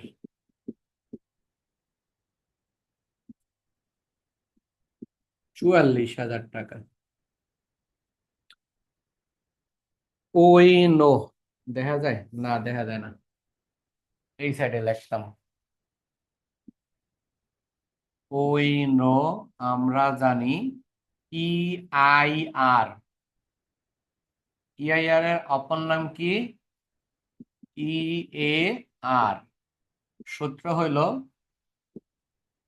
টোটাল কস্ট, নিচে হলো লোন, যা লিখতেছে দেখা যায়, লোন ইউজড গুণ 100। টোটাল কস্ট হলো 44,000, লোন ইউজড হলো 3 লাখ গুণ 100। এই হলো রিভলভিং ক্রেডিটের অঙ্ক। 44,000 গুণ 100 ভাগ 3 লাখ। এটার অ্যান্সার 14.67%। 14.67%। মূল বিষয়টা হলো রিভলভিং ক্রেডিটের ক্ষেত্রে লোন ব্যবহার করলাম কতটুকু, লোন ব্যবহার করি নাই কতটুকু। লোন ব্যবহার করলাম কতটুকু, ব্যবহার করি নাই কতটুকু। ব্যবহার করছি হলো 3 লাখ, টোটাল লোনের পরিমাণ 5 লাখ, ব্যবহার করছি 3 লাখ, লোন ব্যবহার করি নাই 2 লাখ। যেটা ব্যবহার করছি তার উপরে ধরুন সুদ, আর যেটা ব্যবহার করি নাই তার উপরে ধরবো কমিটমেন্ট ফি। ব্যবহার করছে 3 লাখ, তাই 3 লাখের উপরে ইন্টারেস্ট 13%, 39,000। ব্যবহার করি নাই হলো 2 লাখ, তার উপরে কমিটমেন্ট ফি 2.5%, 5,000। তাহলে মোট ব্যয় কত? এটার নাম হলো টোটাল কস্ট। টোটাল কস্টের পরিমাণ হলো 44,000। এরপরে ER এর এই ভদ্রলোকের একটাই সূত্র, উপরে হলো টোটাল কস্ট, নিচে লোন ইউজড গুণ 100। এই হলো আমাদের। এটা ইউজ করি না, এটা কি আবার ব্যাংক নিয়ে আনবো? না না, তোমার অ্যাকাউন্টে জমা থাকবো, তোমার আবার যখন লাগবে তখন তুমি আইনা করবা। তোমার ব্যাংক অ্যাকাউন্টে জমা থাকবে তোমার নামেই, তুমি হয়তো বা আগামী বছর আবার ওখান থেকে ব্যবহার করবা। স্যার ইন্টারেস্টটা তো শুধু যতটুকু ইউজ করছি অতটুকুর উপর হইতো না? সব সময় রিভলভিং ক্রেডিটের অঙ্কে সব সময় যতটুকুর উপরে ইন্টারেস্ট ততটুকুর উপরেই হবে, রাইট? এটা হয়েছে তোলা? জি স্যার। আচ্ছা, আমি মনে করো একটু লিখে দিলাম লোন, মনে করো 60 লাখ লোন। আচ্ছা, আমি যদি বলি লোন ইউজড 60%, টাকা এমনি না দিয়া যদি এমনি দিয়ে দেয়, লোন ইউজড হলো 60%, তাহলে আনইউজ কয় পার্সেন্ট? 40%। হ্যাঁ, তখন কি বের করে নিতে হইতো না? তখন কি এমনি করতে পারতাম না? এইভাবে লিখতাম 60 লাখ ইন্টু 60%, 636 লাখ। আর আনইউজ লিখতাম কেমনে? 60 লাখ গুণন 40%, 24 লাখ। বুঝছি না বুঝি নাই? এই বুঝছি স্যার। এই 36 লাখের উপরে কি ধরতাম? ইন্টারেস্ট। ইন্টারেস্ট। আর এই 24 লাখের উপরে কমিটমেন্ট কমিটমেন্ট ফি। ফি, রাইট? আচ্ছা, লাস্ট রিকোয়ারমেন্টটা দেখো, রিকোয়ারমেন্ট সি। রিকোয়ারমেন্ট সিটা একটু আমরা দেখি। রিকোয়ারমেন্ট সি, রিকোয়ারমেন্ট সিতে বলছে, the company issue 120 days, company 120 দিনের কমার্শিয়াল পেপার ইস্যু করব। কমার্শিয়াল পেপারের লাস্ট পার্ট শেখাচ্ছি। কমার্শিয়াল পেপার কিন্তু একটু আগে শিখাইছি, এখন কমার্শিয়াল পেপারটা একটু ভাইঙ্গা দিছে এই অঙ্কটা, এইটা একটু দেখি। কোম্পানি ইস্যু করবে 120 দিনের জন্য কমার্শিয়াল পেপার, ফেস ভ্যালু হলো 5 লাখ টাকা। আর বলা হয়েছে অ্যান্ড ইট সেল ভ্যালু, এর সেল ভ্যালু হলো 4,50,000। দ্য ক্রেডিট রেটিং এক্সপেন্স, ওই যে তারকা চিহ্ন যে রেটিং এক্সপেন্স, এটা হলো 0.5%। তারপর বলছে agent charge 0.25%, stamp duty 0.5%। What is the cost of commercial paper? তাহলে এটা আবার কস্ট অফ কমার্শিয়াল পেপার করতে বলছে। তো কমার্শিয়াল পেপার করব, তবে কলম কি করলাম, ও, কমার্শিয়াল পেপারই করব, তবে কি করছে, কতগুলো খরচের বর্ণনা দিয়ে দিছে। আচ্ছা, এই বর্ণনা দিয়ে দিলে এখানে থেকে পারবো আশা করি, সহজ। চলো আমরা রিকোয়ারমেন্ট সিটা একটু করি। রিকোয়ারমেন্ট সি লিখবো, cost of commercial paper.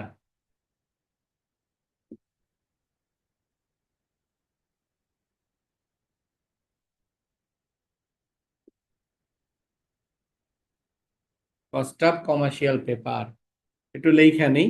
Face value 5 lakh টাকা, সেলস ভ্যালু সাজাই নিলাম 4,50,000। এফসি, এফসি হলো ফ্লোটেশন কস্ট। এটা কেমনে কেমনে আছে, প্রথমটা হলো ক্রেডিট রেটিং এক্সপেন্স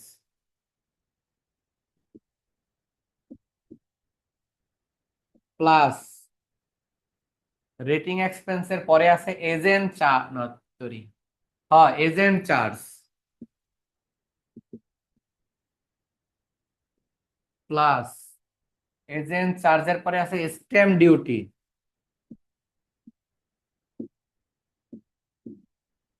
এরপরে না আর কিছু নাই কা। আচ্ছা, এগুলো দেওয়া আছে, মনে রাখবা এগুলো দেওয়া আছে, পার্সেন্টে দেওয়া আছে। প্রথম বলছে 25%, 0.25, তারপরে হলো 50, 0.25, 0.50।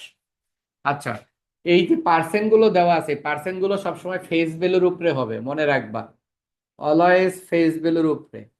তাই 5 lakh into 0.5% plus 5 lakh into 0.25% plus 5 lakh into 0.5%, 0.5%, 5×5 = 25, মানে 2500 টাকা, যোগ 1250 যোগ 2500, 2500 না 25,000 হয়। 5 লাখ ইন্টু 0.5%, 2500, ঠিক আছে। 25×25 = 50, 6,220 টাকা।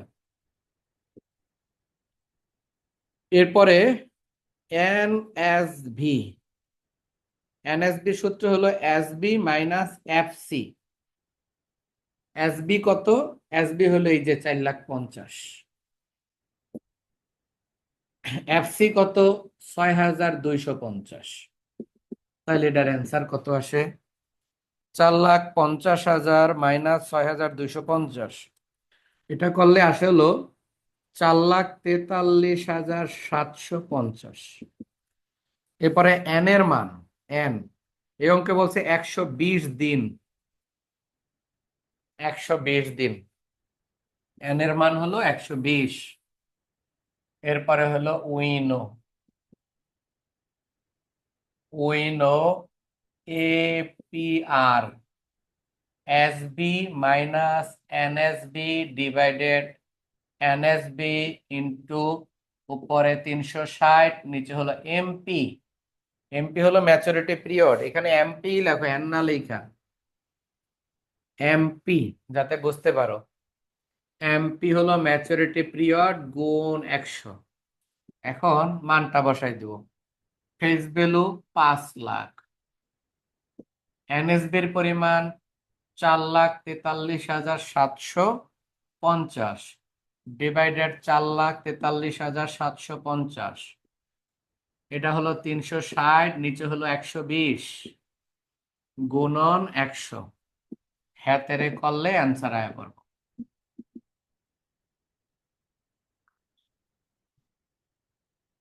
আচ্ছা, এটা এখন এখানে যদি ইএআর করি, অ্যাগেইন ইএআর, এটা সূত্র এর আগের মানে প্রথম অঙ্কটাই করছি, 1 প্লাস আর, যেহেতু আর লিখছি এই চ্যাপ্টারের সব অঙ্কে আমরা আরই লিখবো, -1 × 100। এখন এই অংশটাকে কি বলে, আর বলে, আর এই অংশটারে কি বলে, এন বলে। এই অংশটারে আর বলে, এই অংশটারে এন বলে। তাহলে আমি যদি এখানে একটু করে দিলাম, এই অংশটা কেমনে হইব? 5 লাখ, হ্যাঁ, মাইনাস 4,43,750 ভাগ 4,43,750। এটার অ্যান্সার এখানে আসে 0.1268। আর এটা ভাগ করলে কত হয়? 3 × 32, মানে 3 গুণ 100। এটা যদি কমন অ্যান্সার করি তাহলে এটা 2, 0.1268 ইন্টু 3 ইন্টু 100। এটার অ্যান্সার 38.04%। তাহলে এইটা হলো আর এর মান, এইটা হলো এন এর মান। তাহলে এখানে 8টা বসাই দিব, দেখা যায়, হ্যাঁ, এটা হলো আর 0.1 + 0.1268, আর এটা হলো 3 - 1 গুণ 100। এখন যদি আমরা এটা সমাধান করি, 1 + 1.68 পাওয়ার 3 - 1 গুণ 100, এটার অ্যান্সার 43.07%। 43.07%। এখন 2 এর অ্যান্সার করলাম, রিকোয়ারমেন্ট বি এর করলাম, সি এর করলাম, আর এরটা তোমরা করবা যেটা ছোট, সেটা হলো তোমাদের কি, যেটা ছোট সেটাই হলো তোমাদের এই অঙ্কের আনসার। আচ্ছা,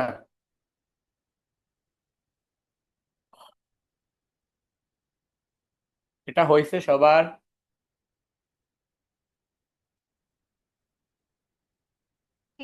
জি স্যার।